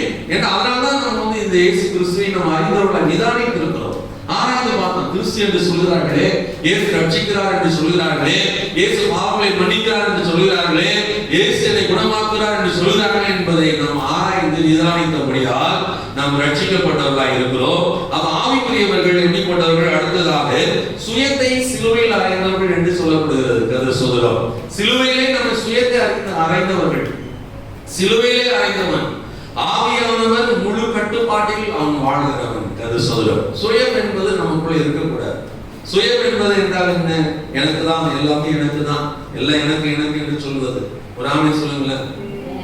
சுயத்தின்படி நடக்கக்கூடாது, ஆவியின்படி நடக்கிறவர்களா இருக்கணும். கர்த்தர் சொல்கிறார், எல்லாத்தையும் சுய இச்சையின்படி நாம் அனுபவியாமல் ஆவியானபடி நடக்கக்கூடியவராக இருக்கிறவன் ஆவிக்குரியவன். கர்த்தர் சொல்கிறார், ஆவியிலே நிறைந்து அவரால் பலப்படுகிறவன். கர்த்தர் சொல்கிறார், நான் ஆவியிலே பலப்படுகிறேன் என்று சொல்லுங்கள். ஒரு ஆவின் சொல்லுவோமா? எப்படி நீங்க ஆவியை பலன் கொள்ள முடியும்? தினந்தோறும் நீங்கள் 1 மணி நேரமா ஜெபிக்கிறவர்களாக இருந்தால் நீங்கள் ஆவியிலே பலனுள்ளவர்களாக இருக்கலாம். தினந்தோறும் நீங்கள் வேதத்தை வாசிக்கிறவர்களாய் மட்டுமல்ல, அவைகளை தியானிக்கிறவர்களாய் இருப்பீர்கள் என்று சொன்னால் நீங்கள் ஆவியிலே பலனுள்ளவர்களாய் காணப்படுவீர்கள். ஆமென். அதான் 1:3 அதிகாரத்தில் அப்போஸ்தலன் பவுல் சொல்கிற போது, நான் குழந்தைக்கு ஏற்றவைகளை நான் உங்களுக்கு பிரசங்கித்தேன் சொல்றார். அவர் ரட்சிக்கப்பட்ட ஆரம்ப நாட்களில் குழந்தைகளாக இருந்தோம், இப்பொழுது ரட்சிக்கப்பட்டு பல ஆண்டுகள் ஆகிவிட்டது. இப்பொழுது நாம் பலன் கொள்கிறவர்களாக இருக்கிறோம், பலசாலிகளாய் காணப்படுகிறோம். நாமின் சொல்லுவோமா? கர்த்தர் சொல்லுண்டாகட்டும். ஆவிக்குரியவன் பாரபட்சமற்றவன் என்று வேற இடத்துல வாசிக்கிறோம். கர்த்தர் வாசிப்பதற்கு நேரம் இல்லை. தூய்மையுடையவன், நித்தியத்திற்காக வாழ்கிறவன். நாமின் சொல்லுவோமா? அவன் பாரபட்சம் என்பது நமக்கு இருக்கக்கூடாது. பட்சபாதம் உள்ளவர் நம் தேவன் அல்ல. நம் தேவன் பட்சபாதம் உள்ளவர் அல்ல. ஆவிக்குரியவர்களும் பட்சபாதம் உள்ளவர்கள் அல்ல. ஒருவனுக்கு ஒன்றை கொடுத்து வேறொருவனுக்கு ஒன்றை கொடுப்பது கிறிஸ்துவனுக்கு அடையாளம் அல்ல. ஒருவனுக்கு என்ன கொடுக்கிறோமோ அதே மற்றவனுக்கு கொடுப்பதுதான் ஆவிக்குரிய மனுஷன் மனுஷனுக்கு ஒரு அடையாளமா இருக்கிறது. அல்லேலூயா. பட்சபாதம் என்பது இருக்கக்கூடாது. பாரபட்சம் என்பது நம்ம இடத்துல இருக்கக்கூடாது. ஒரு நம்ம குடும்பத்துல 3 பிள்ளைகள் இருக்கிறார்கள் சொன்னால் அந்த 3 பிள்ளைகளுக்கு வேண்டியதை பாரபட்சமின்றி கொடுப்பதுதான் ஒரு பெற்றோருடைய கடமை. அப்படிதான் செய்வோம் இல்லையா? அல்லது ஒரு பலவீனமா இருக்கிற ஒரு சில பிள்ளைகளுக்கு நம்ம கொஞ்சம் அதிகமாக கொடுப்பது உண்டு. அல்லது பலசாலியா இருக்கிறவர்களுக்கு அதுதான் குறைத்து கொடுப்பது இல்லை. ஆவிக்குரியவர்களுக்கு அவர்கள் குறைத்து கொடுக்க கூடாது. பலவீனமா இருக்கிறவர்களுக்கு கொஞ்சம் கூட்டி வேணா கொடுக்கலாம். நீங்க கொஞ்சம் பலவீனமா இருக்கீங்க, சாப்பிடுங்க அதிகமா என்று சொல்லி. பாரபட்ச நிலையில், பாரபட்ச மற்ற நிலையில் வாழ்கிறவங்க தான் கிறிஸ்தவர்களாக இருக்கிறார்கள். ஒரு ஊழியக்காரனாக இருந்தாலும் சரி, ஒரு விசுவாசியா இருந்தாலும் சரி, மற்றவர்களுக்கு முன்பாக இருக்கிற போது எல்லாரும் சரிசமமாய் பார்க்கிறவனா இருக்க வேண்டும். ஆமென்.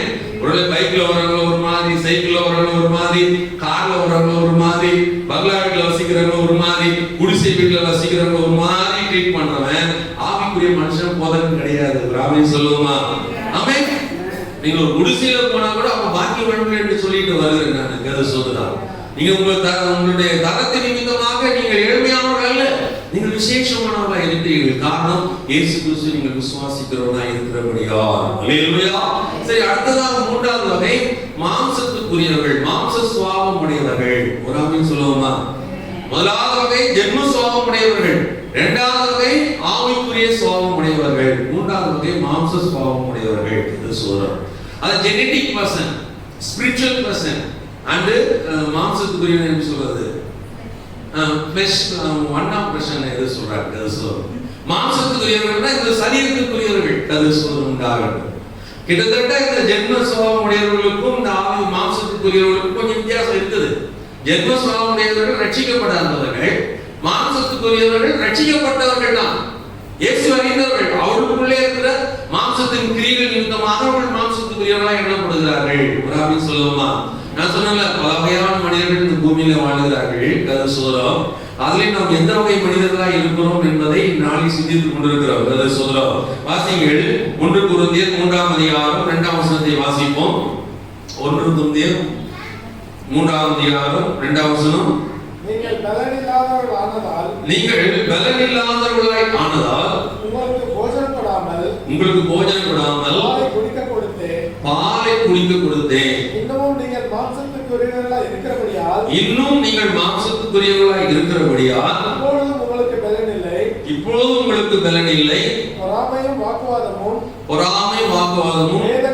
வேதங்களும் உங்களுக்குள்ளே இருக்கிறபடியால் நீங்கள் மாம்சத்துக்குரியவர்களாய் இருந்து மனுஷ மார்க்கமாய் நடக்கிறீர்கள் அல்லவா? ஒருவன் நான் பவுலை சேர்ந்தவன் என்றும் வேறொருவன் நான் அப்போலோவை சேர்ந்தவன் என்றும் சொல்லுகிறபடியால் நீங்கள் மாம்சத்துக்குரியவர்கள் அல்லவா? பவுலியா அப்போலோயா? கர்த்தர் அவனவனுக்கு அருள் அளித்தபடியே நீங்கள் விசுவாசிக்கிறதுக்கு ஏதுவாயிருந்த ஊழியக்காரன் தானே. நான் நட்டேன், அப்போலோ நீர் பாய்ச்சினார், தேவனை விளைய செய்தார். அப்படி இருக்க நடுகிறவனாலும் ஒன்றுமில்லை, நீர் பாய்ச்சுகிறவனாலும் ஒன்றுமில்லை, விளை செய்கிற தேவனாலே எல்லாம் ஆகும். மேலும் நடுகிறவனும் நியாயத்திற்கு நீர் பாய்ச்சுகிறவனும் ஒன்றாயிருக்கிறார்கள். அவனவன் தன் வேலைக்கு தக்கதாக ஊழிய பெறுவான். அல்லேலூயா. கர்த்தர் சோரம் உண்டாகட்டும். அருமையான தேவனுடைய பிள்ளைகளே, மாம்சத்துக்குரியவர்களை குறித்து தெளிவாக அந்த வேத புத்தகம் சொல்கிறதை பார்க்கிறோம். கர்த்தர் சோதரம். மாம்சத்துக்குரியவர்கள் ரட்சிக்கப்பட்ட கூட்டத்துக்குள்ளே இருக்கிற ஒரு கூட்டம். கர்த்தர் சோதரம். சபைக்குள்ளே இருக்கிற ஒரு கூட்டத்தின் மக்கள் தான் மாம்சத்துக்குரியவர்கள். அவர்கள் எப்படிப்பட்டவர்கள்? பலவீனராய் இருக்கிறார்கள். கர்த்தர் சோதரம். அவர்கள் எப்படிப்பட்டவர்களாய் இருக்கிறார்கள்? பலவீனராய் இருக்கிறார்கள் என்று வேதம் சொல்கிறது. கர்த்தர் சோதரம். அது மட்டுமல்ல, ஆவியின்படி நடந்து கொள்ளாதவர்கள், குழந்தை பருவத்தன்மை உடையவர்களாய் இருக்கிறார்கள். பொறாமை வாக்குவாதம் அவர்களுக்குள்ளே உண்டு. அப்ப கிறிஸ்தவ சபை மக்கள் மத்தியிலே பொறாமை உங்களுக்குள்ள இருக்குமேயானால், வாக்குவாதங்கள் உங்களுக்குள்ள இருக்குமேயானால், நீங்கள் மாம்சத்துக்குரியவர்களாகவே இருக்கிறீர்கள். என்றால் ஆவியின்படி நடக்கிறவர்கள், ஆவிக்குரியவர்கள் ஆவியின்படி நடத்தப்படுகிறார்கள். மாம்சத்தின் சுய குணநலங்கள் எதிலும் அவர்கள் முன்னிலைப்படுத்த மாட்டார்கள். கர்த்தர் ஸ்தோத்திரம். இந்த பொறாமை என்பது, வாக்குவாதம் என்பது எல்லாம் பேதங்கள், மார்க்க பேதங்கள் எல்லாம் மாம்சத்துக்குரிய இச்சைகளாக இருக்கிறது. கலாத்தியர் 5ஆம் அதிகாரம் 19ஆம் வசனம், 20ஆம் வசனம், 21ஆம் வசனத்தை நீங்கள் வாசித்து பார்க்கிற போது மாம்சத்தின் கிரியைகள் 17 விதமான கிரியைகள் வேதத்தில் சொல்லப்பட்டிருக்கிறது. அப்ப அந்த 17 விதமான கிரியைகள் ரட்சிக்கப்பட்ட நமக்குள்ளே காணப்படுமே, ஆனால் நாம் மாம்சத்துக்குரியவர்களாகவே இருக்கிறோம். இன்னும் ஆவியின்படி அந்த மாம்சத்தின் கிரியைகளை அழிக்காதவர்களாக, மாம்சத்தின் கிரியைகளை ஜெயிக்க முடியாதவர்களாக காணப்படுகிறோம். அல்லேலூயா. ஆகவே இந்த ஆண்டிலே சத்திய ஆவியானவர் நமக்குள்ளே வாசமாய் இருக்கிறபடியால் நமக்குள்ளே காணப்படுகிற எல்லா மாம்சத்தின் கிரியைகளையும் அழித்து நமக்கு துணையாய் இருந்து நம்மை ஆவிக்குரியவர்களாய் மாற்ற ஒரு வல்லமை உடையவராய் இருக்கிறார். அல்லேலூயா. ஏனென்றால் ஒருவன் நான் பவுலை சேர்ந்தவன் என்று சொல்லுகிறான், ஒருவன் நான் அப்போலோவை சேர்ந்தவன் என்று சொல்லுகிறான். கர்த்தர் ஸ்தோத்திரம். பவுல் யார், அப்போலோ யார்? இவர்கள் எல்லாரும் தேவனுடைய அருள் பெற்று தேவனுடைய கிருபை பெற்று ஊழியம் செய்த ஊழியக்காரர்கள் தானே. இன்றைக்கு நமக்குள்ளே அப்படி சபை மார்க்க பேதங்கள் இருக்கிறது. ஒருவன் ஆர்சி சபையை சேர்ந்தவன், ஒருவன் சிஎஸ்ஐ சபையை சேர்ந்தவன், ஒருவன் பெந்தேகோஸ்து சபையை சேர்ந்தவன். பெந்தேகோஸ்து சபையிலே நான் இலங்கை பெந்தேகோஸ்து சபையை சேர்ந்தவன் என்று சொல்லி நமக்குள்ளே மார்க்க பேதங்கள் காணப்படுகிறது அல்லவா? உங்களையும் என்னை ரட்சித்த தேவன் அன்புள்ளவராய் இருக்கிறார். உங்களையும் என்னை மீட்டெடுத்தவர் ஆவியினாலே நம்ம மீட்டெடுத்தவராய் இருக்கிறார். அப்படி இருக்கும்போது நமக்குள்ளே இப்படிப்பட்ட மார்க்க பேதங்கள் எப்படி வரலாம்? நம்மை ரட்சித்தவர் அவர்தான், நம்மை நம்மில் அன்பு செலுத்தினவர் அவர்தான், நமக்காக ஜீவனை கொடுத்தவர் அவர்தான், நமக்காக சிலுவையிலே உயிரை கொடுத்த ஜீவன் இயேசு கிறிஸ்து ஒருவர்தான். அல்லேலூயா. நமக்காக மீட்பையும் நமக்காக ரட்சிப்பையும் ஏற்படுத்தின அவர்தான். நமக்குள்ள எந்த ஒரு வேறுபாடும் வாக்குவாதங்கள் இருக்கக்கூடாது. நான் ஈசிய திருச்சபை சேர்ந்தவன், சிஎஸ்ஐ சேர்ந்தவன், நான் கானான் சபையை சேர்ந்தவன், அந்த ஊழியக்காரருக்கு முன்னாடி நான் ஜீசஸ் கால்ஸ், நான் ஜீசஸ் ரிடீம்ஸ், நான் இயேசு விடுவிக்கிறார், நான் இயேசு அழைக்கிறார் ஊழியத்தை சேர்ந்தவன் என்று சொல்லி இன்றைக்கு ஒரு கூட்டம் மக்கள் தனித்தனியாக பிரிந்து கிடக்கிறதை வேதம் சுட்டி காட்டுகிறது. விளைய செய்கிறவனால் ஒன்றுமில்லை, நடுகிறவனால் ஒன்றுமில்லை, நீர் பாய்ச்சுகிறவனால் ஒன்றுமில்லை, விளைய செய்கிறவர் தேவனாய் கர்த்தர். வசனத்தை சொல்லுகிறவனால் ஒன்றுமில்லை, வசனத்தை பிரசங்கிக்கிறவனால் ஒன்றுமில்லை, ஜெபிக்கிறவனால் ஒன்றுமில்லை, ஆனால் விளைய செய்கிறவர் அவர்தான். அல்லேலூயா. ஜெபத்தை ஏறெடுக்கிற என்னை நிமித்த ஒன்றுமல்ல, ஜெபத்துக்கு பதில் கொடுக்கிற அவராலே நாம் ரட்சிக்கப்பட்டிருக்கிறோம். ஜெபத்தை கேட்கிற அவராலே நாம் குணமாக்கப்பட்டிருக்கிறோம். அப்படி இருக்கும்போது நமக்குள்ள ஏன் வேறுபாடுகள், வாக்குவாதங்கள் வருகிறது, பேதமற்ற சூழ்நிலை காணப்படுகிறது? இது இப்பேற்பட்ட நிலையில் இருப்போமானால் நாம் மாம்சத்துக்குரியவர்களாக இருக்கிறோம். நான் விசேஷமாக என்னை குறித்து நான் சொல்லுவேன்னு சொன்னா எனக்குள்ள எந்த ஒரு வேறுபாடும் கிடையாதுங்க. ஒரு ஆமேன் சொல்லுவோமா? ஆமேன். ஒரு சபையை சேர்ந்தவன் என்று வைராக்கியம் கூட எனக்கு கிடையாது. எனக்கு என்ன ஒரு சபை இருக்குது, வைராக்கியம் உடையவன் தான். ஆனால் பிற சபை மக்களை பார்க்கிற போது அவளை வித்தியாசமை பார்ப்பது, பிற ஊழியக்காரர்களை பார்க்கிற போது அவளை வித்தியாசமை பார்ப்பதெல்லாம் என்னுடைய வாழ்க்கையில இதுவரைக்கும் இல்லை, இனிமேலும் இருப்பதில்லை. ஏன்னா இந்த சத்தியத்தை நான் அறிந்தவனாய் இருக்கிறேன், நான் ஆவிக்குரிய ஒரு ஊழியக்காரனாய் இருக்கிறேன். அல்லேலூயா. கர்த்தர் சோதரம். நீங்கள் அப்படிதான் இருக்க வேண்டும். விலையை செய்கிறவர் தேவன் ஒருவர் தான். நாம் நீர் பாய்ச்சுகிறோம், நாம் விதை விதைக்கிறோம், அறுக்கிறவர் அவர்தான். அல்லேலூயா. பிதாவாகிய தேவன் ஒரு மனுஷனை எடுத்துக்கொள்ளாவிட்டால் ஒருவனும் பிதாவிடத்தில் வரான். அப்ப ஒரு மனுஷனை கையை பிடிச்சு கொண்டு வந்து ரட்சிப்பின் பாதை நடத்தவே முடியாது எந்த ஒரு மனுஷனாலே. கர்த்தர் ஒருவர்தான் நம்மை ரட்சித்து இருக்கிறார். அல்லேலூயா. ஆகவே நம்ம மாம்சத்துக்குரியவர்களாய் இருக்காமல் ஆவிக்குரியவர்களாய் காணப்பட வேண்டும். கர்த்தர் சொல்றார், மாம்சத்துக்குரியவர்கள் ஆன்மீக அகங்காரம் உடையவர்கள். ஆன்மீக அகங்காரம், ஆன்மீகத்துல ஒரு அகங்காரம் இருக்குது. நான் எந்த சபை தெரியுமா? கானான் சபை. நீ எல்லாம் என்ன சபை ஈஸிய அப்படின்னு சொல்லி மற்றவங்களை ஏழாம பேசிங்கன்னா உங்களுக்குள்ள ஆவிக்குரிய அகங்காரம் இருக்குது. ஒரு ஆமி சொல்லுமா? நாங்கெல்லாம் டிபிஎம் சிபிஎம் சபை. நான் இந்த கொடைக்கானல் போயிருக்கும் போது கூட ஒரு காரியத்தை கேள்விப்பட்டேன். சிபிஎம் சபையில மறுபடியும் ஞானஸ்தானம் எடுத்து அங்கேயும் ஐக்கியமாகணுமா? வேற ஒரு ஆளு அங்க சபையில திருமணம் செய்துவதா இருந்தால் கதை சொல்றேன். ஆமா, ஒரு சபையில இருந்து வேறொரு சபைக்கு பெண்ணோ மாப்பிள்ளையோ கொள்வதா இருந்தால் கூட அவர்கள் உபதேசத்தின்படி நடந்து மீண்டும் ஒரு முறை ஞானஸ்தானம் எடுத்து மீண்டும் ஒரு முறை அந்த சபையில் அங்கமாகி அந்த சபையில சில வாரங்கள் கடந்து சென்ற பிற்பாடுதான் அவர்களுக்கு திருமணமோ அல்லது ஒரு சுபகாரியமோ செய்வார்களாம். இல்லாவிட்டால் அவர்களை சபையை விட்டு ஒதுக்கி வைத்து விடுவார்களாம். இது எந்த பைபிள் இருக்குது? எந்த வேதத்தில் சொல்லப்பட்டிருக்கிறது? கதை சோரம் உண்டாகட்டும். இது மாம்சத்துக்குரிய கிரியையாக இருக்கிறது என்று நான் அறிகிறேன். ஆமென். ஏண்டா நம்ம அப்போலோ யார் பவுல் யார் கதை சொல்றோம்டா வேதம் அப்போ பவுல் கேட்கிறார் பவுல் யார் அப்போலோ யார் இவர்கள் வந்து வேத வசனத்தை பிரசங்கித்தவர்கள் தேவ அருள் பெற்று ஆவிக்குற வரம் பெற்று இவர்கள் என்ன பண்ண வசனத்தை பிரசங்கித்தவர்கள். இன்றைக்கு வந்து நம்ம உதாரணம் சொல்றோம் நம்ம இயேசு அழைக்கிறார் டிஜிஎஸ் தினகரன் யாரு மோகன் சி லாஸ்ரஸ் யாரு இப்படி இருந்தா உங்களுக்கு புரியும். ரெண்டு பேருமே தேவ கிருபை பெற்று வேத வசனங்களை பிரசங்கிக்கிறவர்கள் தான். ஒருபோதும் அவர்களுக்குள்ளே நமக்குள்ளே அப்பேற்பட்ட ஒரு கூட்டம் ஒரு குரூப் இருக்கவே கூடாது என்று வேதம் சொல்கிறது. அல்லேலூயா. நம்ம நீங்க அதுவே நீங்க எந்த ஒரு கிறிஸ்தவர்களை பார்த்தாலும் சரி எந்த சபைக்கு செல்வர்களை பார்த்தாலும் சரி அவர்களை நேசிக்கிறவர்களாக அவர்களுக்கு தேவ அன்பை வெளிப்படுத்துறவர்களாய் நாம் காணப்பட வேண்டும். Praise the lord. ஆமென்.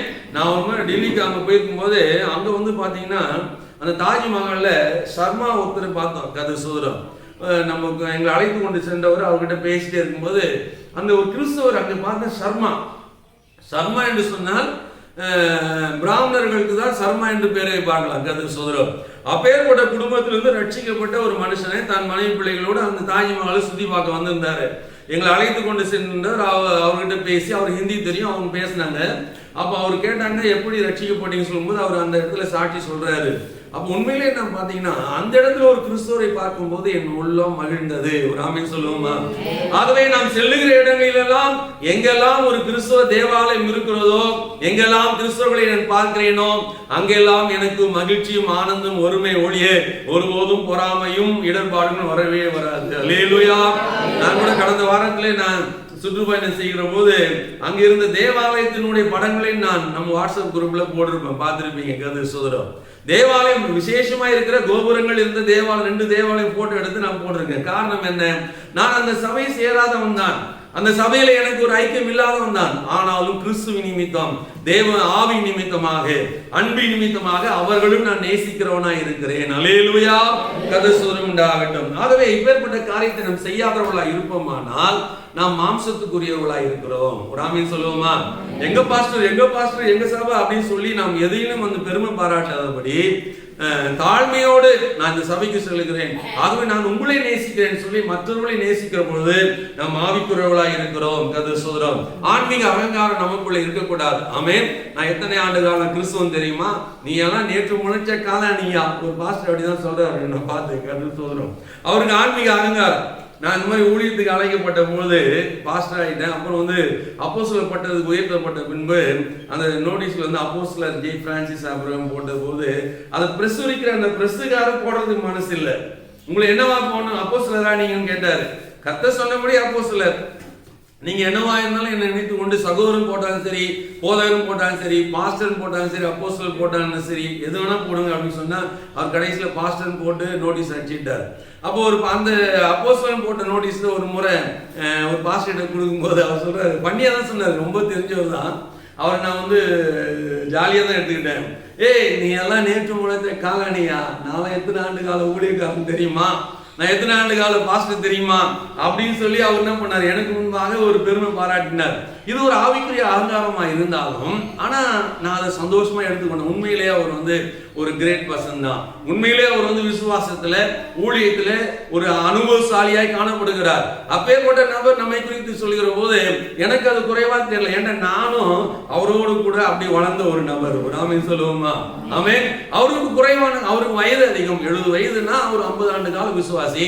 நான் 40 வயதுனாக்கா நான் 40 ஆண்டு காலம் விசுவாசி. 100% பார்க்கும்போது நான் பர்சன்டேஜ் அதிகமா இருப்பேன். ஒரு ஆமென் சொல்லுவோமா? இப்போ வந்து நான் கிறிஸ்துவ குடும்பத்திலே பிறந்து வளர்ந்தாங்க. 100% வந்து நான் கிறிஸ்துவனா இருக்கிறேன். உலக மாம்சத்தின்படியும் இச்சையின்படியும் நடந்து உலக பிரகாரமா விக்கிரக ஆராதனை செய்கிறவனா இருந்து நான் இடையில ரட்சிக்கப்பட்டவனா இருந்தால் நான் ரட்சிக்கப்பட்ட கால அளவு பார்க்கும்போது குறைவா இருக்கும். கர்த்தர் ஸ்தோத்திரம். ஆகவே அவர்கள் வந்து விக்கிரக ஆராதனைக்காரா இருந்து இடையில ரட்சிக்கப்பட்ட ஒரு மனுஷன் ஒரு ஊழியக்காரா இருக்கிறாரு. ஆனால் நானும் கிறிஸ்துவ குடும்பத்தில் பிறந்து ஆவிக்குரியவனா இருந்து என்னுடைய ரட்சிப்பின் அனுபவம் பார்க்கும்போது அது பெரிதா இருக்கிறது. அல்லேலூயா. கர்த்தர் ஸ்தோத்திரம் உண்டாகட்டும். அப்ப மாம்சத்துக்குரியவர்கள், மாம்சம் என்றால் என்ன? இந்த சரீரம். இந்த ஆவிக்குரிய சபையிலே மாம்சத்துக்குரியவர்கள் இருக்கிறார்கள். இவர்கள் என்ன பண்ணுவாங்க, மனுஷ மார்க்கமாகவே நடப்பார்கள், சுயநீதியை பிரசித்தம் செய்வார்கள். சுயநீதியை பிரசித்தம், நான் யார் தெரியுமா சொன்னேன் இல்லையா? சுயநீதியை பிரசித்தம் பண்ணுவார்கள். மனுஷ மார்க்கமா போறாங்க, பூலோகத்தார் போற மாதிரியே போவாங்க. ஒருவேளை ஒரு இடத்துல நம்ம வேலை பார்க்கிறோம், ஒரு இடத்துல வேலை பார்க்கறேன்னா 4 பேர் எப்படி போறாங்களோ அப்படியே போறது மாம்சத்துக்குரியவர்கள். ஒரு ஆமீன் சொல்லுங்களேன். ஒரு மீன் ஒரு ஆத்துல தண்ணி போகுது, தண்ணி போகும்போது மீனெல்லாம் வந்து உயிரோட மீனெல்லாம் அந்த எது நீச்சல் போட்டு வரும் என்று சொல்வார்கள். ஆனா செத்த மீனால என்ன பண்ணோம், தண்ணி எந்த திசையில் போகிறதோ அந்த திசையை நோக்கி அவர்கள் செத்த மீனும் போயிட்டு இருக்கோம். இது மாம்சத்துக்குரியவர்கள். 4 பேர் என்ன செய்யறாங்க, கிராமத்துல எப்படி போறாங்களோ அப்படி நம்ம போயிடணும் அப்படின்னு நினைச்சீங்கன்னாக்கா நீங்க மாம்சத்துக்குரியவர்களா இருக்கிறீர்கள் என்று வேதம் சொல்லுகிறது. கதை சுதரம். மாம்சத்துக்குரியவர்கள் உணர்ச்சிகளை சார்பவனும் பிடிவாதம் மிக்கவனுமா இருப்பான். பிடிவாத குணமே இருக்கக்கூடாது நமக்குள்ளே. ஒரு ஆமீன் சொல்லுங்களேன். பிடிவாத குணமே இருக்கக்கூடாது. ஒரு ஆமீன் சொல்லலையே. நிறைய பேர் நம்ம மாம்சத்துக்குரியவர்கள் இருக்கிறீர்கள். கதை சுதரம். பிடிவாதம், இந்த பிடிவாத குணம் இருக்கிறவன் மாம்சத்துக்குரியவள். அது இச்சைகள் நிறைந்தவன், ஆசை அதிகமா இருக்கும். ஆவிக்குரிய மனுஷனுக்கு ரொம்ப ஆசை இருக்கக்கூடாதுங்க. சபைக்கு வரவங்க ரட்சிக்கப்பட்டவங்களுக்கு ரொம்ப ஆசை இருக்கக்கூடாது. இதை சாப்பிடணும் அதை சாப்பிடணும் அப்படின்னு ஒரு பெரிய ஆசையே இருக்கக்கூடாது. ஆனா ஆண்டு அண்ணனே கொடுக்குற ஆகாரத்தை நான் சாப்பிடுவேன் உட்கொள்வேன் போதும் அப்படின்னு நினைக்கிறவங்களா இருக்கணும். ஆமென். சாப்பாட்டு விஷயத்துல வேதம் சொல்லுது, நீங்க விரும்புறதையெல்லாம் சாப்பிடுங்கன்னு சொல்லிட்டு, அவன் விரும்புறது மட்டும் அவனுக்கு கொடுன்னு சொல்லிட்டாரு. கதை சோறும்டா விரும்பாததை கட்டாயப்படுத்தாதுன்னு சொல்லியிருக்காரு. ஆனாலும் நம்ம மீனான ஆசைகள் கொள்ளக்கூடாது. ஒருவேளை நீங்க கறிக்கடை தாண்டி வரீங்க, மீன் கடை தாண்டி வரீங்க, அங்க இருக்கிற பெரிய மீன் உங்க கண்ணுக்கு தெரியும். ஒருவேளை இந்த மீன் வாங்கி சாப்பிடணும், அந்த கறி வாங்கி சாப்பிடணும் அப்படின்னு சொல்லிட்டு ஒருவேளை இச்சை நீங்கள் கொள்ளாதீர்கள்.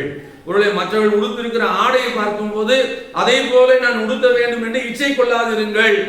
மற்றவர்கள் ஒரு திருமண காரியத்தை செய்கிற போது அவர்களைப் போல நம்முடைய வீட்டு கல்யாணத்தை செய்ய வேண்டும் என்று இச்சை கொள்ளாதிருங்கள். ஒருவேளை அதுக்கு ஒரு மாடலா நீங்கள் வைத்துக் கொண்டு நம்முடைய தகுதிக்கேற்ற வண்ணமாக நாம் செய்து கொள்வது ஆவிக்குரியவளா இருக்க முடியும். அல்லேலூயா. அப்ப இச்சையின்படி நடக்காதவன், வசனத்தை கேட்டாலும் கடைபிடிக்காதவன், வசனத்தை வாசித்தாலும் மனம் திரும்பாதவன் மாம்சத்துக்குரியவன். பைபிள் கையில இருக்கும், வசனம் வாசித்துட்டே இருப்பாங்க, அதை கடைபிடிக்கவே மாட்டாங்க. ஒரு ஆமென் சொல்லுங்களேன். இப்ப உங்களில் எத்தனை பேர் அந்த மாதிரி இருக்கீங்க? வசனம் நிறைய வாசிப்பீங்க, வேதம் நிறைய வாசிப்பீங்க, எப்ப பார்த்தாலும் பைபிளும் கையுமா தான் இருப்பீங்க. ஆனா அந்த வசனத்தின்படி நடவாதவர்கள் மாம்சத்துக்குரியவர்கள். ஒரு ஆமென் சொல்லுவோமா? வசனத்தின்படி நடக்கிறவன் ஆவிக்குரியவன், வசனத்தின்படி நடவாத மாம்சத்துக்குரியவன் என்று வேதம் சொல்லுகிறது. கதை சோதரம். அடுத்து இந்த மாம்சத்துக்குரியவன் குறை கூறிக்கொண்டே இருப்பானா. மற்றவர்களை ஊழியக்காரன் குறை பண்ணுவான், குறை சொல்வாரு, விசுவாசியை குறை சொல்வாரு, எதுலையுமே அவன் வந்து திருப்தியா இருக்கவே மாட்டார். He never satisfied with anything. கதை சொல்லுண்டா. ஆலய ஆராதனை காரியங்களிலே குறைகள் தான் நிறைய அவங்க கண்ணில் பட்டுட்டே இருக்கும். ஆமென். ஒருவேளை எத்தனை பேர் குறைவோடு என்ன பார்த்துட்டு இருக்கீங்கன்னு தெரியல, நீங்க மாம்சத்துக்குரியவர்கள். ஆமென். ஒருவேளை பாஸ்டர் நேரத்துக்கு முடிக்க மாட்டார் நீங்க நினைச்சீங்கன்னாவே மாம்சத்துக்குரியவர்கள் தான். ஆவிக்குரியவர்கள் அப்படின்னு நேரத்தையும் சமயத்தையும் கணக்கிட மாட்டார்கள். அல்லேலூயா. ஆமென். குறை கூறுகிறவர்கள் தேவ திட்டத்தை அல்ல சுய திட்டத்தையே நிறைவேற்றுகிறவர்கள். தேவ திட்டம் இல்ல. You have to fulfill the plans of God. நம் தேவ திட்டத்தை நிறைவேற்றுவதா இருக்கணும். நம்ம சுய திட்டம் ஒன்று இருக்கு இல்லையா, சுயமா வந்து மனிதர்கள் சிந்திக்கிற ஒண்ணுமாக நாம் சிந்தனை செய்து அதன்படி நடக்கிறவர்கள், சுய திட்டத்தின்படி செய்கிறவர்கள். ஆனால் நாம் தேவ திட்டத்தை நிறைவேற்றணும். தேவன் ஒவ்வொருக்கும் ஒரு திட்டம் வைத்திருக்கிறார். ஒரு ஆமென் சொல்லுவோமா? அது தேவ சித்தத்தை நிறைவேற்றுகிறவர்கள். ஒரு ஆமென் சொல்லுவோமா? என்னை கொண்டு தேவன் செய்ய நினைத்த காரியங்களை தேவன் செய்வதற்கு நான் இடம் கொடுப்பேன் என்று சொல்லுகிறவர்கள் ஆவிக்குரியவர்கள். ஆமென். என்னை ஊழியக்காரனாக அல்லது என்னை ஒரு நல்ல ஒரு அரசாங்க அதிகாரியாக அல்லது ஒரு நல்ல ஒரு IAS அதிகாரியாக IPS ஆக ஆண்டவர் ஏற்படுத்த திட்ட சித்தமாக இருந்தால் அதன்படி நடக்கிறவர்கள் தான் ஆவிக்குரியவர்கள். ஆமென். ஆனால் மாம்சத்துக்குரிய ஒரு எண்ணம் இருக்கு இல்லையா, படிச்சு BA முடிச்சிடணும், அப்புறம் MA முடிச்சிடணும், கவர்மெண்ட் எக்ஸாம் எழுதணும், கவர்மெண்ட் வேலைக்கு போயிடணும், இது மாம்சத்துக்குரிய ஒரு எண்ணம். கதை சொல்றோம். ஆனால் இது மாம்சத்துக்குரிய எண்ணமா திட்டங்களா இருந்தாலும் ஆவியின்படி நடத்தப்பட வேண்டியது அவசியமா இருக்கிறது. ஒரு 2 ஆப்ஷன் வரும் உங்களுக்கு, IAS IPS அப்படின்னு ஒரு எண்ணம் வந்துருச்சு வச்சுங்களா. IAS போறதா IPS போறதா, IPS போறதா? IAS administration, IPS police department. இப்போ காவல்துறை பக்கம் போறதா அலுவலகம் பக்கம் போறதா அப்படின்னு ஒரு தீர்மானம் உங்களுக்கு முன்பாக இருக்கிற போது தேவ சித்தத்துக்கு ஒப்பு கொடுக்கணும். அப்ப தேவன் உங்களை வந்து காவல்துறை பக்கம் போக சொன்னா காவல்துறை பக்கம் போகணும். அல்லது மாம்சம் என்ன பண்ணும், IAS சொல்லுவாங்க, IASனா நீங்க நல்லா இல்ல, போலீஸ் வந்து 4 பேர் அடிக்கலாம், இந்த மாதிரி மாம்சத்தின்படி சில என்ன பண்ணுவாங்க, எண்ணுவாங்க, 4 பேரை பிடிச்சி நல்லா சாத்தலாம் அப்படின்னு சொல்லி எண்ணுவாங்க. ஆனா அதன்படி நடக்காமல் தேவ சித்தத்தின்படி நடக்கிறவர்களா இருப்பார்கள். ஆமென். விசுவாசிகளிடம் அன்பில்லாதவர்கள் மாம்சத்துக்குரியவர்கள். சக விசுவாசிகள்கிட்ட அன்பில்லாதவன். மாம்சத்துக்குரியவர்கள். நீங்க விசுவாசி கொஞ்சம் பேர் தான் இருக்கீங்க. அந்த கொஞ்சம் பேருக்குள்ள உங்களுக்குள்ள அன்பு செலுத்துறீங்களா? மற்றவங்க அன்பா இருக்கிறீங்களா? அது மற்றவர்களுக்கு பொறாமை கொள்வர்களாக இருக்கிறீர்களா? நீங்கள் சிந்தனை செய்து பார்க்க வேண்டும். கதிர்சோரம் உண்டாகட்டும். துன்பங்களை வெறுப்போடு அனுபவிக்கிறவர்கள் மாம்சத்துக்குரியவர்கள். துன்பம் வரும், கஷ்டம் வரும், அதை அப்படின்னு சொல்லிட்டு வெறுப்போடு அனுபவிக்கிறவர்கள் மாம்சத்துக்குரியவர்கள். அதை சந்தோஷமா அனுபவிக்க. கர்த்தர் கொடுத்தா, கர்த்தர் எடுத்தா, கர்த்தருக்கு சோத்திரம், கர்த்தர் கொடுத்தா எல்லாவற்றுக்கும் ஆண்டவருக்கு மகிமை உண்டாகட்டும் சொல்லி அந்த கடந்து போகிறவங்க ஆவிக்குரிய மனுஷன் என்று வேதம் சொல்கிறது. கதை வசனத்தை வாசிப்பதற்கு நேரம் இல்லை, நான் அப்படியே சுருக்கமா சொல்லிட்டே போறேன். கதிர் சோதரம். அடுத்ததா பார்க்கும்போது கடைசியாக கதிர் சோதரம் உண்டாகும் பழி வாங்குதல், கோபப்படுதலின் முன்னிலை, தேவனுக்கு பிரியமா இருக்கிறது விருப்பம் இல்லாது கதிர் சோதரம். பழி வாங்குறது விசுவாசிகளுக்கு அடையாளமே கிடையாது. பழி வாங்குற போனா ஆவிக்குரிய மனுஷனுக்குரியது அல்ல. நீங்க எந்த ஒரு மனுஷன் இருந்தாலும் நீங்க பழி வாங்க நினைக்கவே கூடாது. ஆமென். அது நியாயத்திற்பின் காலத்துக்குரிய மாம்சத்துக்குரியதாக இருக்கிறது. ஆனால் ஆவிக்குரியவர்களோ தேவனுடைய நியாயத்திற்காக, தேவனுடைய நீதிக்காக காத்திருக்கிறவர்கள். ஆமென்.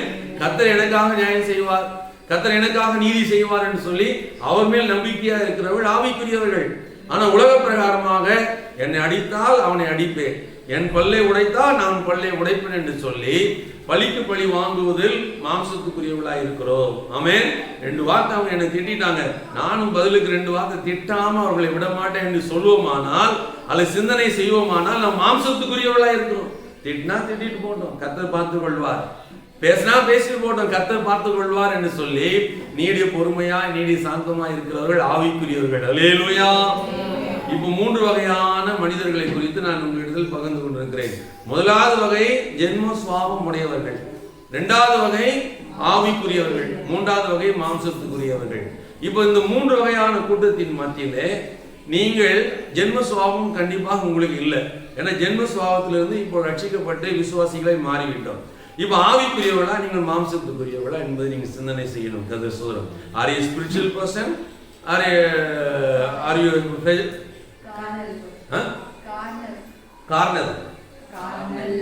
carnal person? Are you spiritual person or carnal person? இதுதான் 2 தான் நீங்க டிசைட் பண்ணணும். சபைக்கு வந்திருக்கிற அருமையான தேவனுடைய பிள்ளைகளே, நாம் ஆவிக்குரியவர்கள் என்று சொல்லுவோமானால் ஆவிக்கேற்றவைகளை நாம் செய்கிறவர்களா இருக்கணும்.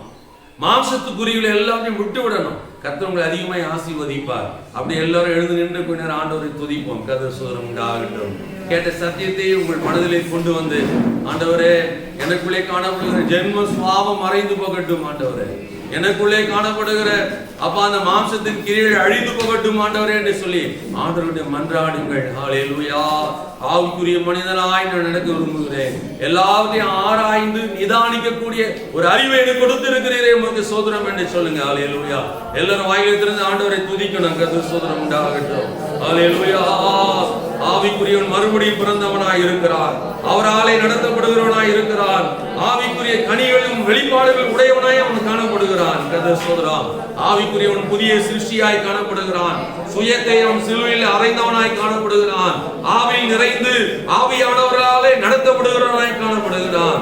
பாரபட்சம் மற்றவன் தூய்மை உடையவனாய் இருக்கிறான். நித்தியத்திற்காய் தன்னை ஆயத்தப்படுத்திக் கொள்ளுவனாய் இருக்கிறான்.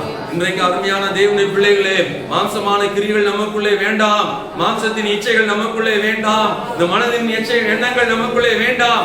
ஆவியின் சிந்தை நமக்குள்ளே உண்டாயிருப்பதாக, ஆவியின் சிந்தை நமக்குள்ளே உண்டாயிருப்பதாக.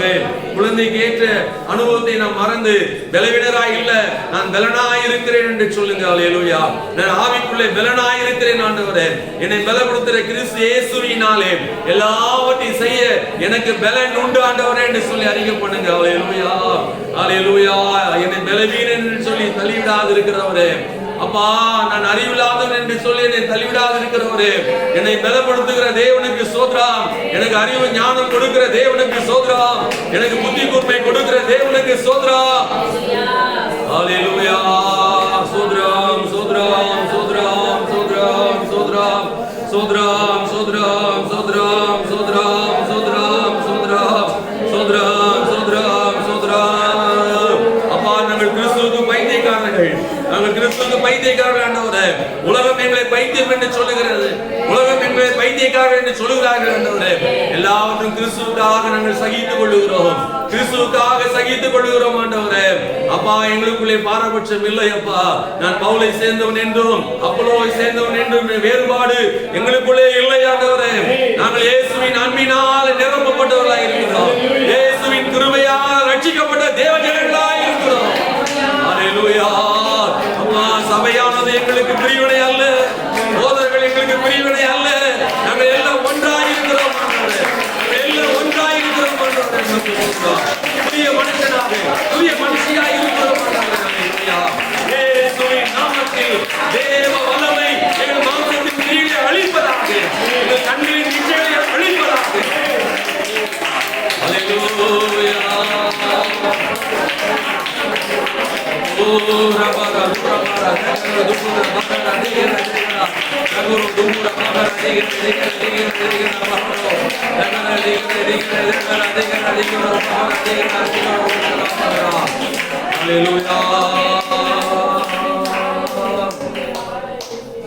ஹல்லேலூயா. சோதரம் கர்த்தர் நம்மை மாம்சத்தின் கிரியைகளை எல்லாம் அழித்து, மாம்சத்தின் கிரியைகளை எல்லாம் நம்மை விட்டு அகற்றி, நம்மை புதிய ஒரு மனுஷியாய் மாற்றி இருக்கிறார். ஹல்லேலூயா. இச்சையின் ஆசைகள் எல்லாம் நம்மை விட்டு அகன்று போனதுக்காக கர்த்தரை துதிக்கிறேன். உலக பிரகாரமான எண்ணங்கள், சிந்தைகள் எங்களை விட்டு நீங்கி போனதுக்காக சோதரம். தெய்வீக சிந்தைகளை ஆட்கொண்டதுக்காக சோதரம். தெய்வீக எண்ணம் எங்களை ஆட்கொண்டதுக்காக சோதரம். நன்றியோடு நாங்கள் துதிக்கிறோம் கர்த்தாவே. நன்றியோடு துதிக்கிறோம் ஆண்டவரே. நன்றியோடு துதிக்கிறோம் ஆண்டவரே. ஹல்லேலூயா. சோதரம் சோதரம் சோதரம் சோதரம் சோதரம் சோதரம் சோதரம். கர்த்தராமே இந்த வார்த்தைகளை நமக்கு ஆசீர்வாதமாக்கி தருவாராக. அப்படியே எல்லாரும் கரங்களை உயர்த்தி, இரக்கம் நிறைந்தவரே, மனதுருக்கம் உடையவரே. Glory to God. இரக்கம் நிறைந்தவரே, மனதுருக்கம் உடையவரே. நீதிய சாந்தம் பொறுமை அன்பு நிறைந்து வாழ்பவரே. நீதிய சாந்தம் பொறுமை அன்பு நிறைந்து வாழ்பவரே. எங்கே சுராஜா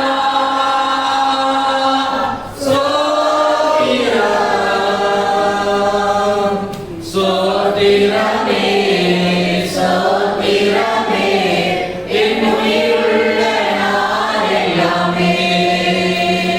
அப்பா சோதிரமே சோதிரமே என் உயிருள்ள நாளெல்லாமே.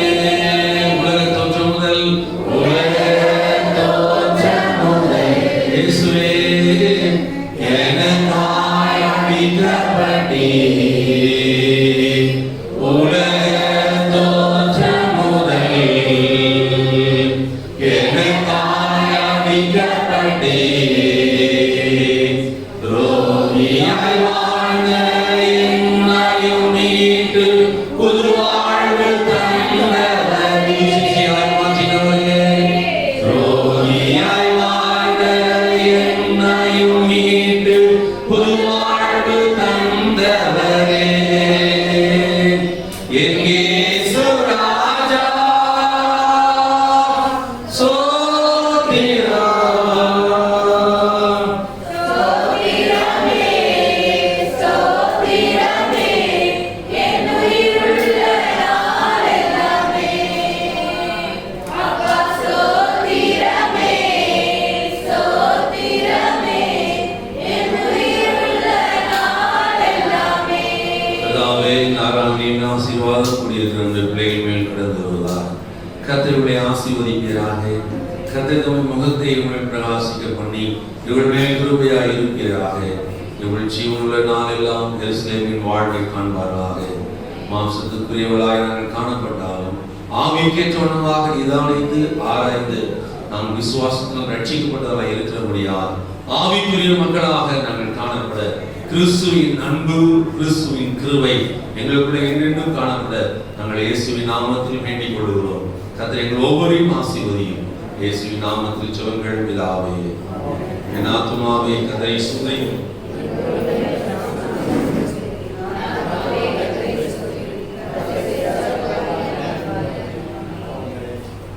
நம்முடைய கர்த்தராகிய இயேசு கிறிஸ்துவின் கிருபையும் பிதாவாகிய தேவனுடைய அன்பும் பரிசுத்த ஆவியானவரும் நமதோடும் உலகத்தில் உள்ள சகல பரிசுத்த ஆவியோடும் கூட நிலைத்திருப்பதாக ஆமென்.